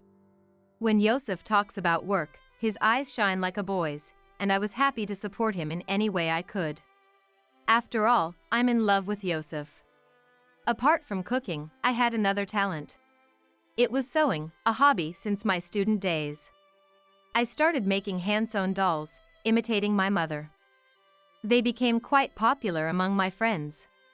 I used this skill to help with the household finances, making stuffed animals and charms. It might not be much compared to my husband's high salary. But I kept continuing with this small side job, hoping to at least treat Yosef to some nice meals. Our apartment becomes a weekend retreat for my niece Yara. Yara, my sister Megan's daughter, works in admin at a small trading company. She had a reason for her frequent visits. And that was to support a budding idol group. Did you see Trevor on TV the other day? He looked so cool. Yara arrived, fanning herself with a paper fan bearing a young man's face. Trevor, the man on the fan, is the leader of that idol group. They perform regularly at a club near our apartment every weekend, which is why Yara often stays over. Yara, your collection seems to have grown again, hasn't it? Each time Yara visited, her belongings in our room increased. I mean, come on. When new merchandise comes out, I just have to have it. Plus, Trevor is the most popular, so it sells out right away. I couldn't help but smile wryly at my niece's excitement before a performance. I understand the joy of buying your favorite idol's merchandise. I used to collect records of my favorite singers. But I wondered why she felt the need to bring all her new purchases to our house. Isn't it hard to carry all that around? It's fine. I'll just store my stuff here. Yara nonchalantly placed her bags in the corner of our bedroom. It's just me and my husband, so we don't have much space, you know. Ah, come on. It's fine.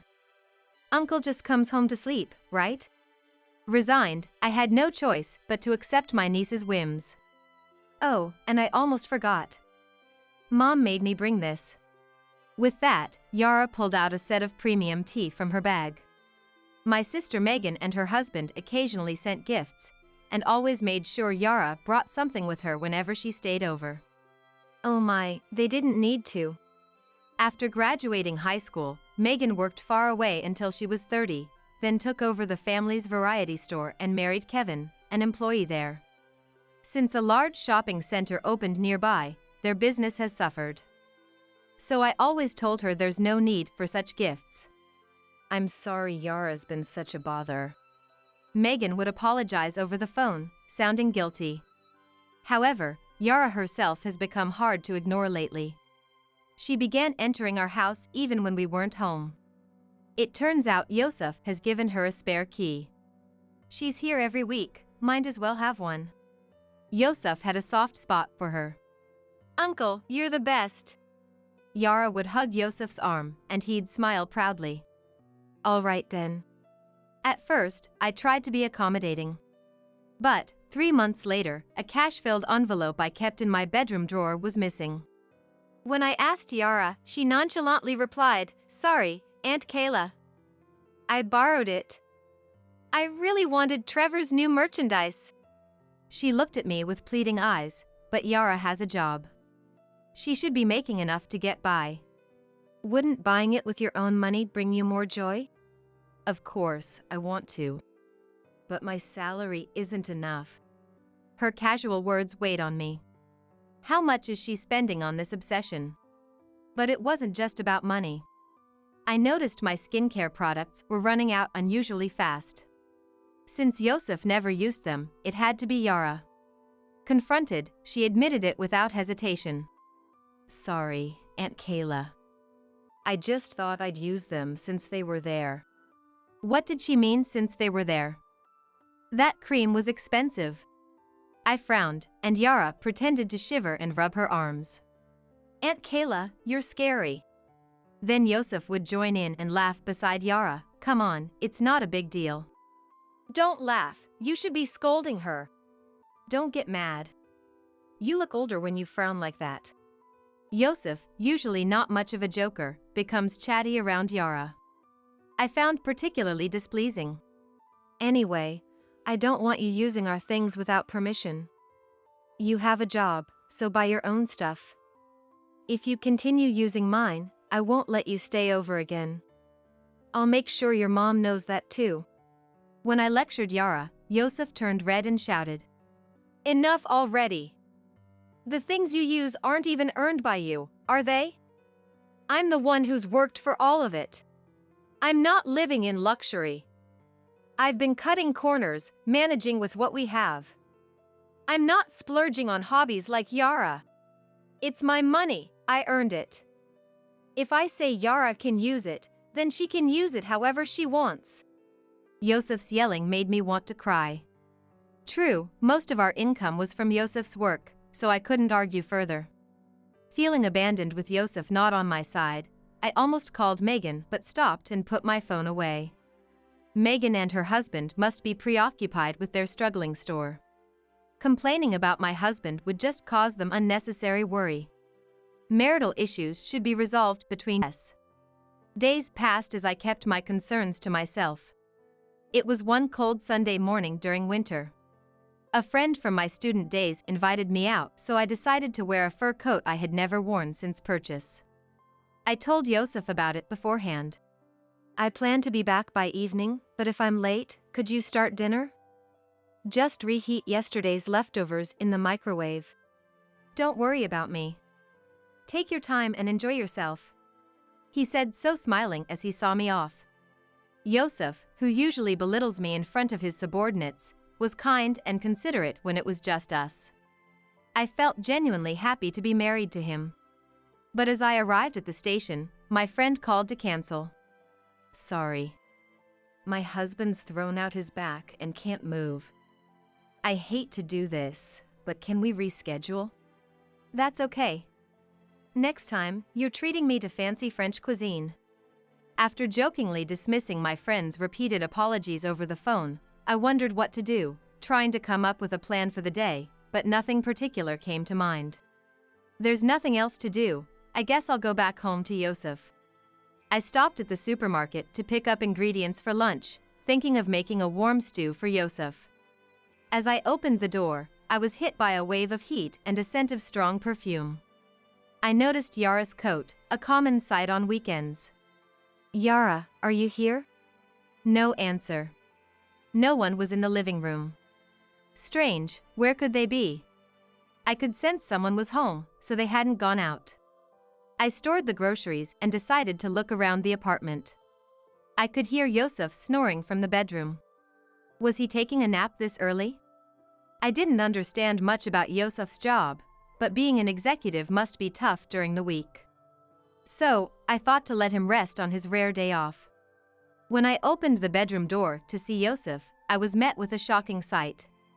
On our bed, usually shared by Yosef and me, lay Yosef and Yara, both naked and asleep. They were unaware of my return, lost in deep slumber. Yosef. I called out in a faint voice. More than anger, I felt a profound disappointment in my husband. After calling a few times, Yosef finally opened his heavy eyelids. Kayla? You're back early. He seemed groggy and closed his eyes again. Yara, I'm home. Yara, stretching and slowly sitting up, noticed me and shook Yosef to wake him up. Uncle, wake up. We got caught. She spoke with a mischievous grin, like a child found while playing hide and seek. Yosef sat up lazily, sighing, "So, we're caught, huh?" and yawned nonchalantly. What's the meaning of this? Confronted with this betrayal, I even forgot to express my anger. Well, as you see, we're involved, that's all. Both of you, get dressed right now. Surprisingly calm, I instructed the two. 2 hours later, my husband's parents and Megan's family arrived at my request. Sorry, Megan, Kevin, to bother you at this busy time. Don't worry about us. This is a serious matter. Megan comforted me, casting a cold glare at Yosef and Yara. What is the meaning of this? Explain yourself. She scolded at Yara, who only sighed and avoided eye contact. And to my surprise, she was checking the latest idol group updates on her phone. This is not the time for that. Megan scolded, snatching the phone away. Yara just clicked her tongue. Kayla, I'm so sorry for what our foolish son has done. Emily, my mother-in-law, tearfully apologized. Both in-laws were over 80, and it must have been hard for them to come in this cold. Do we really need to drag these old folks into this? Yosef complained. John, my father-in-law, slammed the table. Do you have no sense of responsibility? Yosef, after such a terrible betrayal to Kayla. You're unbelievable. Emily said in dismay. Yosef, how could this happen? Can you give me a satisfying explanation? No need to explain. Any man would prefer a young and cute girl like Yara over an old lady like her, right? As a man, I'm ashamed of you. John shouted at Yosef, who showed no remorse, his face turning red with anger. Yara is no better. How could you hurt Kayla, who's always been so kind to you? Where did we go wrong? Kevin, usually quiet, sighed in dismay. It wasn't Aunt Kayla who took care of me, it was Uncle Yosef. He buys me whatever I want. He even lets me use all the cosmetics and bags in this house. So different from Aunt Kayla, who's so petty. Yara, apologize to Kayla. No way. Why should I apologize to her? I don't need an apology. Even if you did, it wouldn't repair my relationship with Yosef. I spoke calmly. I reflected on the 30 years I had devoted to Yosef, enduring his belittling behavior because I believed he loved me. But his betrayal shattered everything I had held dear. Let's get a divorce. There's no other option. Is that what you want, Kayla? Megan asked, and I nodded firmly. Thanks, Kayla. Now we can marry openly, Yosef said, hugging Yara. They gazed at each other, unconcerned about the family's presence. On the way here, Dad and I decided, if you showed no remorse, we would disown you today. Megan said to Yara, her voice tinged with anger and sadness. That's fine. I don't need you guys anymore. I have Uncle Yosef now.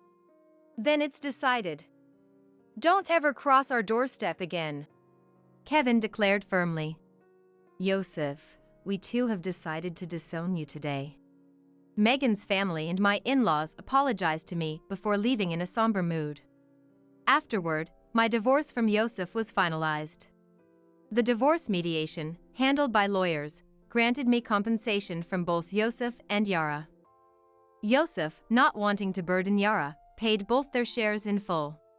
Within a month of our divorce, Yosef remarried Yara. I'm an executive at a major trading company. I can afford it. You can have all the marital assets, Yosef boasted, relinquishing his shared property. Despite his pride, he seemed to be struggling financially after paying both settlements. But he was a stranger to me now, so I focused on moving forward. I returned to my family home and began helping at Megan's variety store. Both my elderly parents were in a care facility. I took over the shop when Megan and her husband visited them.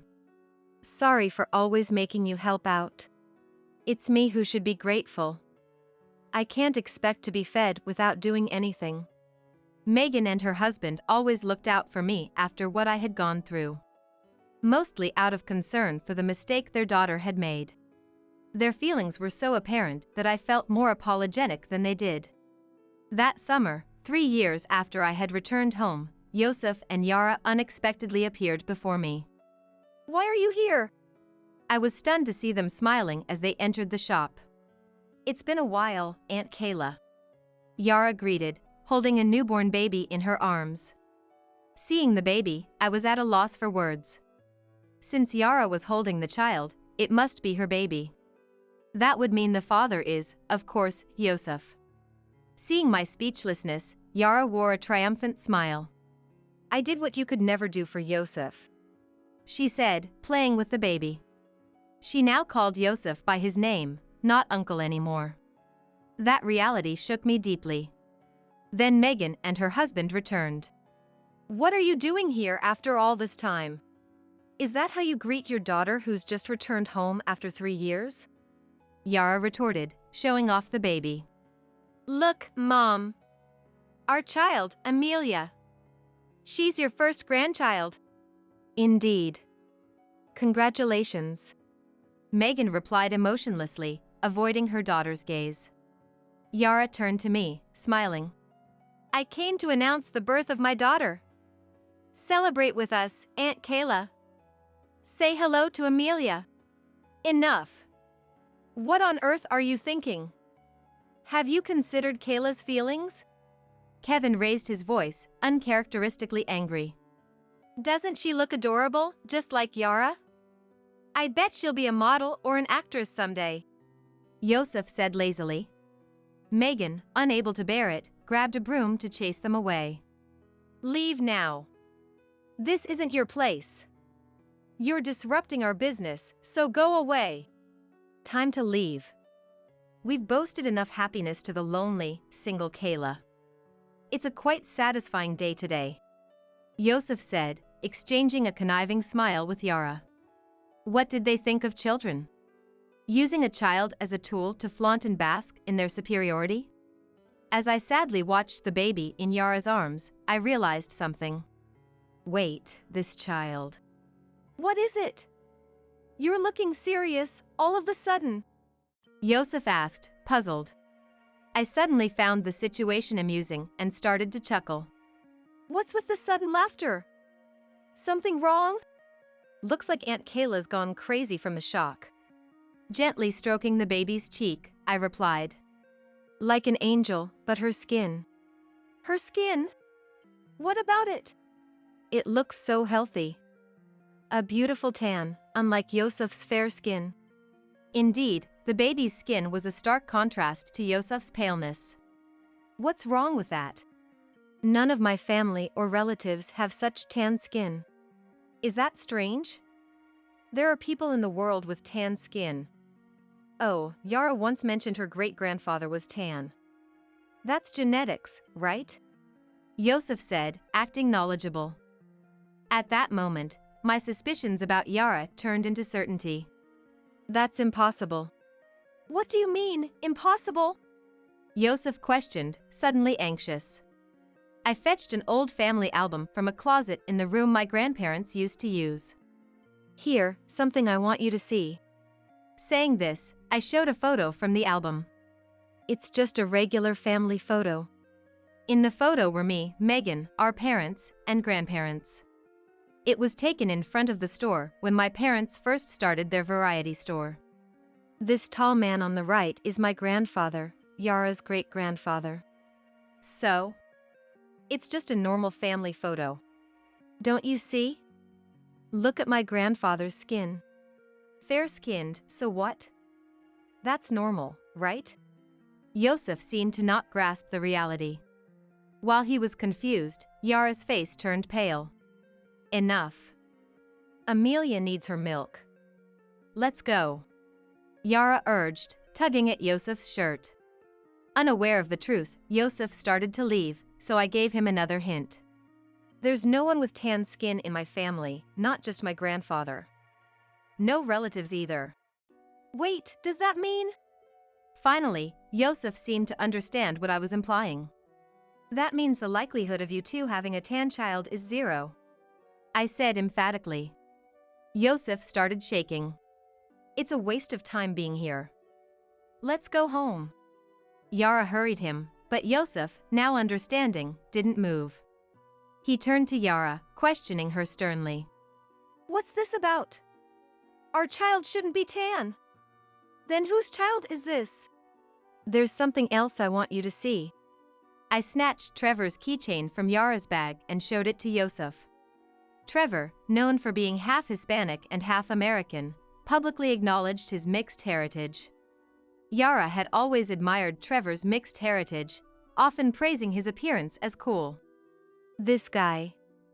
He has the same skin color as Amelia. Yara, initially frightened, quickly turned defiant and laughed. Oops, looks like I got caught. That's right. Amelia isn't your child. She's mine and Trevor's. I seduced him, and he fell for me immediately. Yara boastfully recounted her affair with Trevor. You've been deceiving me? Seriously, did you think a young and cute girl like me would be into an old guy like you? Hilarious. I approached you because you're an executive and seemed wealthy. With your money, I could buy lots of Trevor's merch and win him over. So, I was just an ATM to you. Yosef realized the truth and erupted in anger. Of course. I endured it for the money. Who would willingly share a bed with an old man like you? I let you live in a dream for 3 years. You should thank me. What did you say? Megan, my husband, and I were stunned as Yara and Yosef argued. Enough, both of you. The baby is crying. Can't you hear her? Megan shouted, stopping their quarrel. I can't stand this anymore. You're not family, just strangers. Leave now. Megan ushered Yara and Yosef out. Poor Amelia. That was my honest thought. 2 months later, Yosef visited me alone. Suddenly bowing deeply, he shamelessly begged, "Please, Kayla, give me another chance. I did a DNA test. There's no blood relation between me and Amelia." I was deceived. Oh, really? And? I couldn't forgive Yara and Trevor for conspiring to make me raise their child. I stormed into Trevor's dressing room at a concert and demanded compensation. Oh my. How challenging for you. I humored him, though I was indifferent. I had already learned about the scandal from the TV and magazines. Trevor impregnated a married fan and let the husband raise the child as his own. This scandal became widely known, bringing national attention to the obscure idol group. Facing nationwide criticism, Trevor's agency couldn't defend him and ended his contract, as reported by tabloid TV. I saw it on TV. They're responsible for their actions. Right? They're terrible. Yosef laughed, thinking I was agreeing with him. Moreover, the tabloids, not easing their investigative efforts, ruthlessly delved into the life of Trevor's partner, Yara. Astonishingly, it was revealed that Yara had been physically involved with multiple men besides Trevor, earning money from them. Apparently, her goal was to financially support Trevor. You see? I'm just another victim deceived by them. So please, let's start over again. I decline. As Yosef tearfully begged, I replied emotionlessly. I called Kevin from the back of the store to escort Yosef out. If you keep bothering Kayla, we'll call the police. Kevin's firm warning sent Yosef away, dejected. A month passed. Though the media frenzy had subsided, reports about Trevor and Yara continued. Trevor, ousted from the group, was reportedly exploiting Yara for money. Yara started working at a nightclub to make ends meet. Raising a child was proving difficult for Yara and her strained finances. In the end, feeling sorry for Amelia, Megan and her husband decided to take her in and raise her. There's been a lot, but she's still our granddaughter. That's right. The child is innocent. The couple cared for Amelia while managing their store. As for me, I left home to fulfill my dream of opening a sewing class. I couldn't just keep relying on Megan and her husband forever. Megan told me I could stay as long as I wanted, but when I mentioned that I had things I wanted to do, she happily encouraged me to pursue them. Amelia's first birthday was approaching. What should I gift her? Partially to see Amelia and partially to visit Megan and her husband, I still occasionally stop by the family store. Kayla, you do realize you're a farmer, right? Please don't touch Samuel with those dirty, soil-stained hands. I hate even having to interact like this. No filthy poor people allowed. Please stay away from now on. I've never even had the chance to hold Samuel. Ever since we met, Naomi has treated me like an enemy, saying mean things and showing me a terrible attitude. Because of that, my heart has already reached its limit. Why is being a farmer something to be frowned upon? I'm just doing my job. I've resisted bending to Naomi's unreasonable behavior up until now, but even that has its limits. Yet, God hasn't abandoned me. My name is Kayla, a widow in my 50s. I live with my son Kenneth and his wife Naomi after my husband passed away. Our family has been farming for generations, and I've continued to work on the farm, inherited from my ancestors. Kenneth, already married, stayed to take over the farm. He's a hard worker and proactive in farming. But to be honest, things haven't been going well with Naomi. Naomi, can we talk? I want to check on the farm. Will you come with me? One day, I invited her with those words. There's a reason I spoke up like this. Marrying Kenneth essentially means taking over the farm. Kenneth understands this well and actively studies farming, but Naomi doesn't seem very enthusiastic about the work.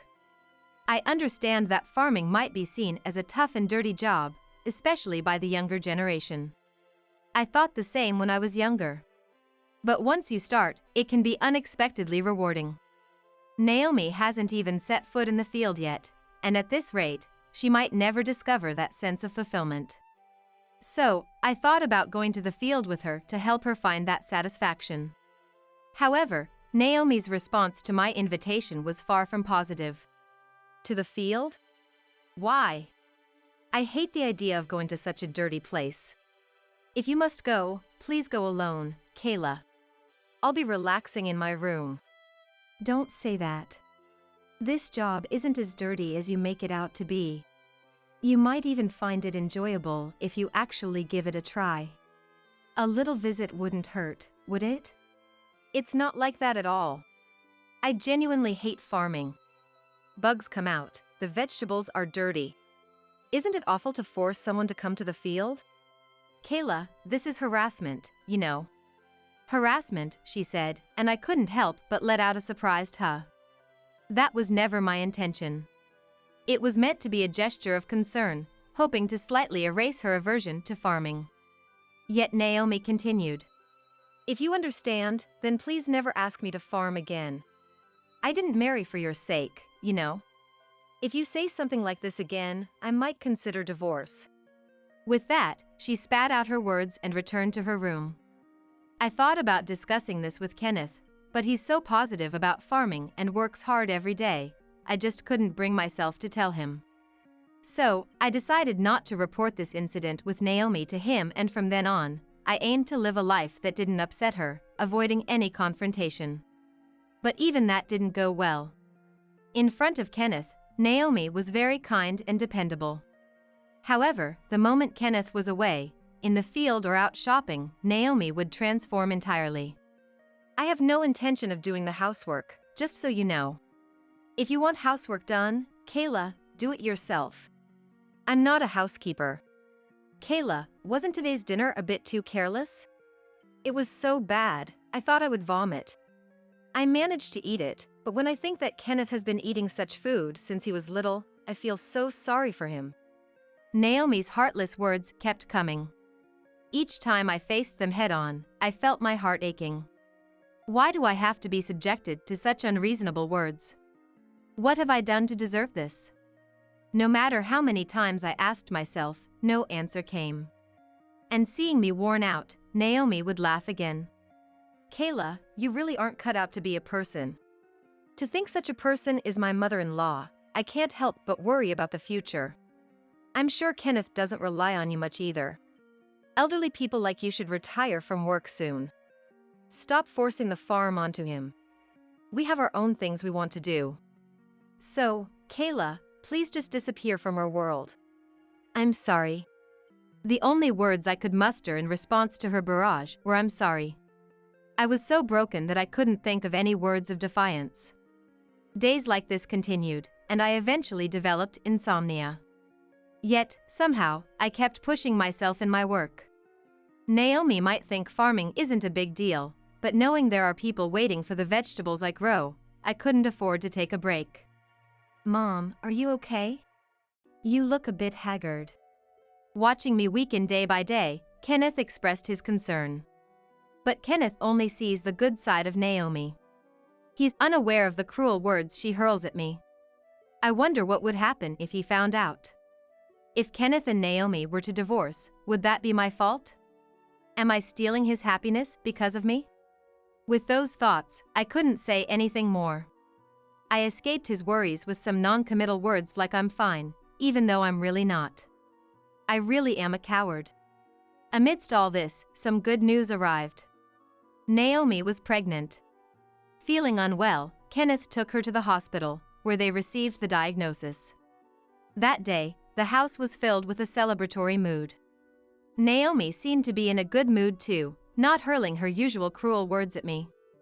I even thought it might be the first happy day I've had in a long time. I did my best to support her, ensuring she could have a healthy baby. I prepared meals with plenty of nutrients and fresh vegetables, and knowing that wouldn't suffice, I also made sure to serve delicious meat and fish dishes. She seemed to enjoy the meals, and that filled my heart. Maybe my extra kindness was also because I thought it's important not to stress her during her pregnancy. Eventually, she safely gave birth to a healthy baby boy. I was relieved that there were no health issues at birth. I couldn't visit right away because of my farm work. After some time, Naomi and my grandson returned home. The baby was named Samuel. I endeavored even more, keeping in mind that she now needed to raise Samuel healthily, without too much stress, and hopefully relying on me. But it seemed my efforts didn't reach her. One day, she summoned me. "Kayla, a moment." Wondering what it was about, I asked her, only to be met with unbelievable words. "Kayla, do you realize you're a farmer? Please don't touch Samuel with those dirty, soil-stained hands. I hate having to interact like this. No dirty, poor-like people allowed. Please stay away from now on." What? I was dumbfounded by her abrupt words. Seeing my reaction, she laughed even more. "All this time, I've been pretending to be part of the family, but it's all pointless." She mocked me. I wanted to be family. I thought we could support each other as a family. But it seems that was just a nuisance to her. Unforgivable. To dismiss all my feelings like this. What kind of person does that? Anger towards her welled up inside me, but even then, I didn't know how to respond. Understood. And that was all I could respond. I really am a coward. Even in such a situation, I couldn't muster a response to her words. Why am I so incapable? I thought about whether it was my fault, but more than that, I felt a strong sense of injustice towards her. And in those moments, God didn't abandon me. "Kenneth, there's something I need to talk about." At the dinner table that day, Naomi spoke up, sharing everything that had happened. She claimed she had been harassed by me, that she had endured it all this time, but just now I had gone as far as to tell her to leave. She was terrified about what might happen to Samuel if she continued to live with me. She wanted to move out to live just with Kenneth and Samuel, away from me. That was Naomi's claim. Of course, I had no recollection of harassing her. In fact, I felt I was the one being bullied. But my worn-out heart couldn't muster a proper defense. "Well, I can't imagine Mom harassing anyone, but if you feel that way, maybe we should consider moving out." Kenneth's words seemed to please Naomi greatly. After that, they decided to move out. However, they couldn't move too far since the family business needed to be continued, so their new home would still be near mine. Yet, just the thought of not having Naomi in the same house made me feel somewhat relieved. Realizing this made me feel awful again. We're a family, I wanted to live hand in hand. If there were misunderstandings, I wanted to work on understanding each other. But my heart was weaker than I thought. And so, they moved to their new home, and I was left to live alone in this big house. Kenneth continued to visit often, but I started to feel the loneliness. The incident happened the day after they moved out. After finishing the day's work, I came home and, having some free time, checked my mobile phone to find numerous missed calls. All from Naomi. Wondering what it could be, but feeling a surge of aversion towards her, I decided to ignore the calls. There were also several texts seemingly asking me to pick up the phone, but I ignored those too. What could she possibly want now? There's nothing I need to talk to her about anymore. I had a bad feeling, but in the end, I did nothing and left it at that. Then, that evening, the doorbell rang. Thinking it might be her, I checked, and sure enough, it was Naomi. "Naomi, what is it?" "I'm sorry, but could you please leave? I don't want to see your face." At my response, she looked as if she was about to cry. "Why didn't you say anything?" she asked. Say anything? About what? I had no idea, so as I was thinking. "Why didn't you say anything, Kayla? You're not just a farmer, are you? You're also a landowner. I didn't know that. Why did you keep such an important thing a secret?" Her words left me speechless, a stunned "what" escaping my lips. Indeed, as she said, my family has been a line of farmers and, simultaneously, landowners.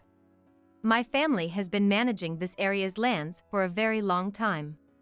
Most homes around here are built on land protected and leased by my ancestors. As a result, the locals and real estate agents managing these properties can't go against me. Many respect me for owning so much land. However, I had deliberately chosen not to mention this to her. She looked down on me just for being a farmer, and I thought she wouldn't be interested in my status anyway. It seems she found out through a certain incident. Kenneth and Naomi had moved to a recently built apartment where she noticed that their rent differed from that of their new friends. Their rent was significantly cheaper. Puzzled, she consulted Kenneth. Then, "Isn't it because the land belongs to Mom?" he suggested.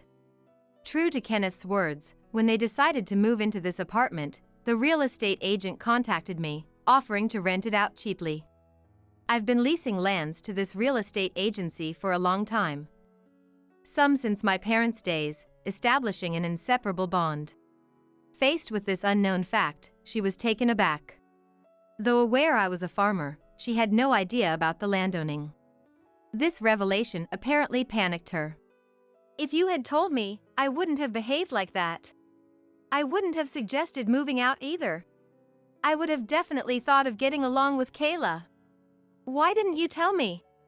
If you had, it wouldn't have come to this. I thought you weren't interested in that kind of thing, Naomi. Don't decide that for me. If I had known you were a landowner, none of this would have happened. In a panic at the doorstep, she grabbed her head and sat down. The commotion attracted the neighbors, their voices audible, making the situation embarrassingly uncomfortable for me. The moment she learned I was a landowner, she started blaming me like this. After demeaning me all this time, she now tries to take advantage of my position. Her opportunistic behavior was infuriating. And dealing with her in this moment felt like an incredibly troublesome time, prompting me to let out a heavy sigh. Then, she looked up in desperation and started apologizing profusely. Kayla, I'm sorry for the horrible things I said. It was a shock to me too. The thought that I wasn't relying on you made me feel down. I don't remember when, but you once said families should support each other, right? I think that's a wonderful idea. So why don't we support each other now? I want to make a real effort with you, Kayla. Naomi said that. Her words felt sincere, but it was also clear that it was all for her own benefit. Her frantic attempts to keep me close are solely because of my status as a landowner. She, who showered me with cruel words for being a farmer, changed her tune once she learned I was also from a landowning family. Dissatisfied with her behavior, I coldly dismissed her desperate pleas. No matter what you say, I no longer intend to join hands with you, Naomi. I remember every harsh word you threw at me.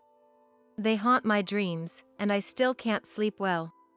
Life became a bit more peaceful without you, and the thought of returning to that hellish existence disgusts me. Please, don't ever show your face to me again. I don't want to see you ever again. As I spoke, she hung her head, then pleaded even more desperately. Does this mean you won't even hold Samuel? You might dislike me, but Samuel is your grandson. Won't you look after him? Isn't it heartless to ignore your own flesh and blood? Unbelievable. I do feel sorry about Samuel. After all, none of this is his fault or Kenneth's, it's all her doing. But that's a separate issue. Once I've decided not to interact with her, it's inevitable that my involvement with Samuel will decrease. She, the very cause of this situation, still acts as if I'm the one at fault, which only adds to my disgust. Yet, she doesn't seem ready to leave. Seeing me fall silent, perhaps she grew desperate and threw more selfish words at me. Her expression was indeed one of utter desperation. I understand that what I did is unforgivable. I've done things that should anger you, Kayla, and for that, I'm truly sorry. But please, don't abandon me. My heart has changed. I'm filled with a desire to make things right with you. Let's stop this sad separation. We're family, we should support each other, filling in where the other falls short. I'll properly engage in the farm work, I promise. So, please forgive me. Her eyes were bloodshot, clearly desperate to cling to our relationship. The old me might have been swayed by her plea, offering kind words and striving to work together as a family. But now, she is nothing but a destructive force in my life, not a cherished family member. No matter how much she pleads or professes her desire to live together, my mind is made up. I've already given up on her. I'm sorry, but continuing with you is impossible. Your words have hurt me deeply, time and again. I can't endure that life anymore. Being tossed around by you is beyond my limit. Sure, I feel sorry for Samuel and Kenneth, but my heart can't take it anymore. That's... Naomi murmured. Please, don't involve me anymore. And that means forever. I don't consider you part of my family. So, goodbye. The doorbell rang several more times, but after a while, perhaps noticing the neighbor's stares, she finally went home. I never imagined she would come to me like this. All because of my position. But I couldn't call such a person family. The incident spread around the neighborhood and eventually reached Kenneth, leading to a massive argument between him and Naomi. He learned of her behavior towards me, became furious, and even brought up divorce. She desperately tried to avoid it, but once it went to court, the matter was settled. He successfully gained custody of Samuel. It seems she often left the child rearing to him, which might have impacted Samuel's character if it had continued. So, I believe this outcome is for the best. After the verdict, she returned to her parents' home, but it appears Kenneth had informed them of her behavior towards me, and they eventually turned her away. Now, she's working part-time at a small company, barely making ends meet, and living in an old apartment. On the other hand, my life has also changed. Kenneth brought Samuel to my house. Now, Kenneth and I are supporting each other, jointly raising Samuel. After the incident, the neighbors expressed their concern, but I've regained my strength and am back to farming. Kenneth is serious about taking over the family business in the future. The whole ordeal with Naomi was a disaster for both of us, but I hope that one day he finds a partner with whom he can truly collaborate and support. Until then, I intend to protect the happiness of Kenneth and Samuel as a mother.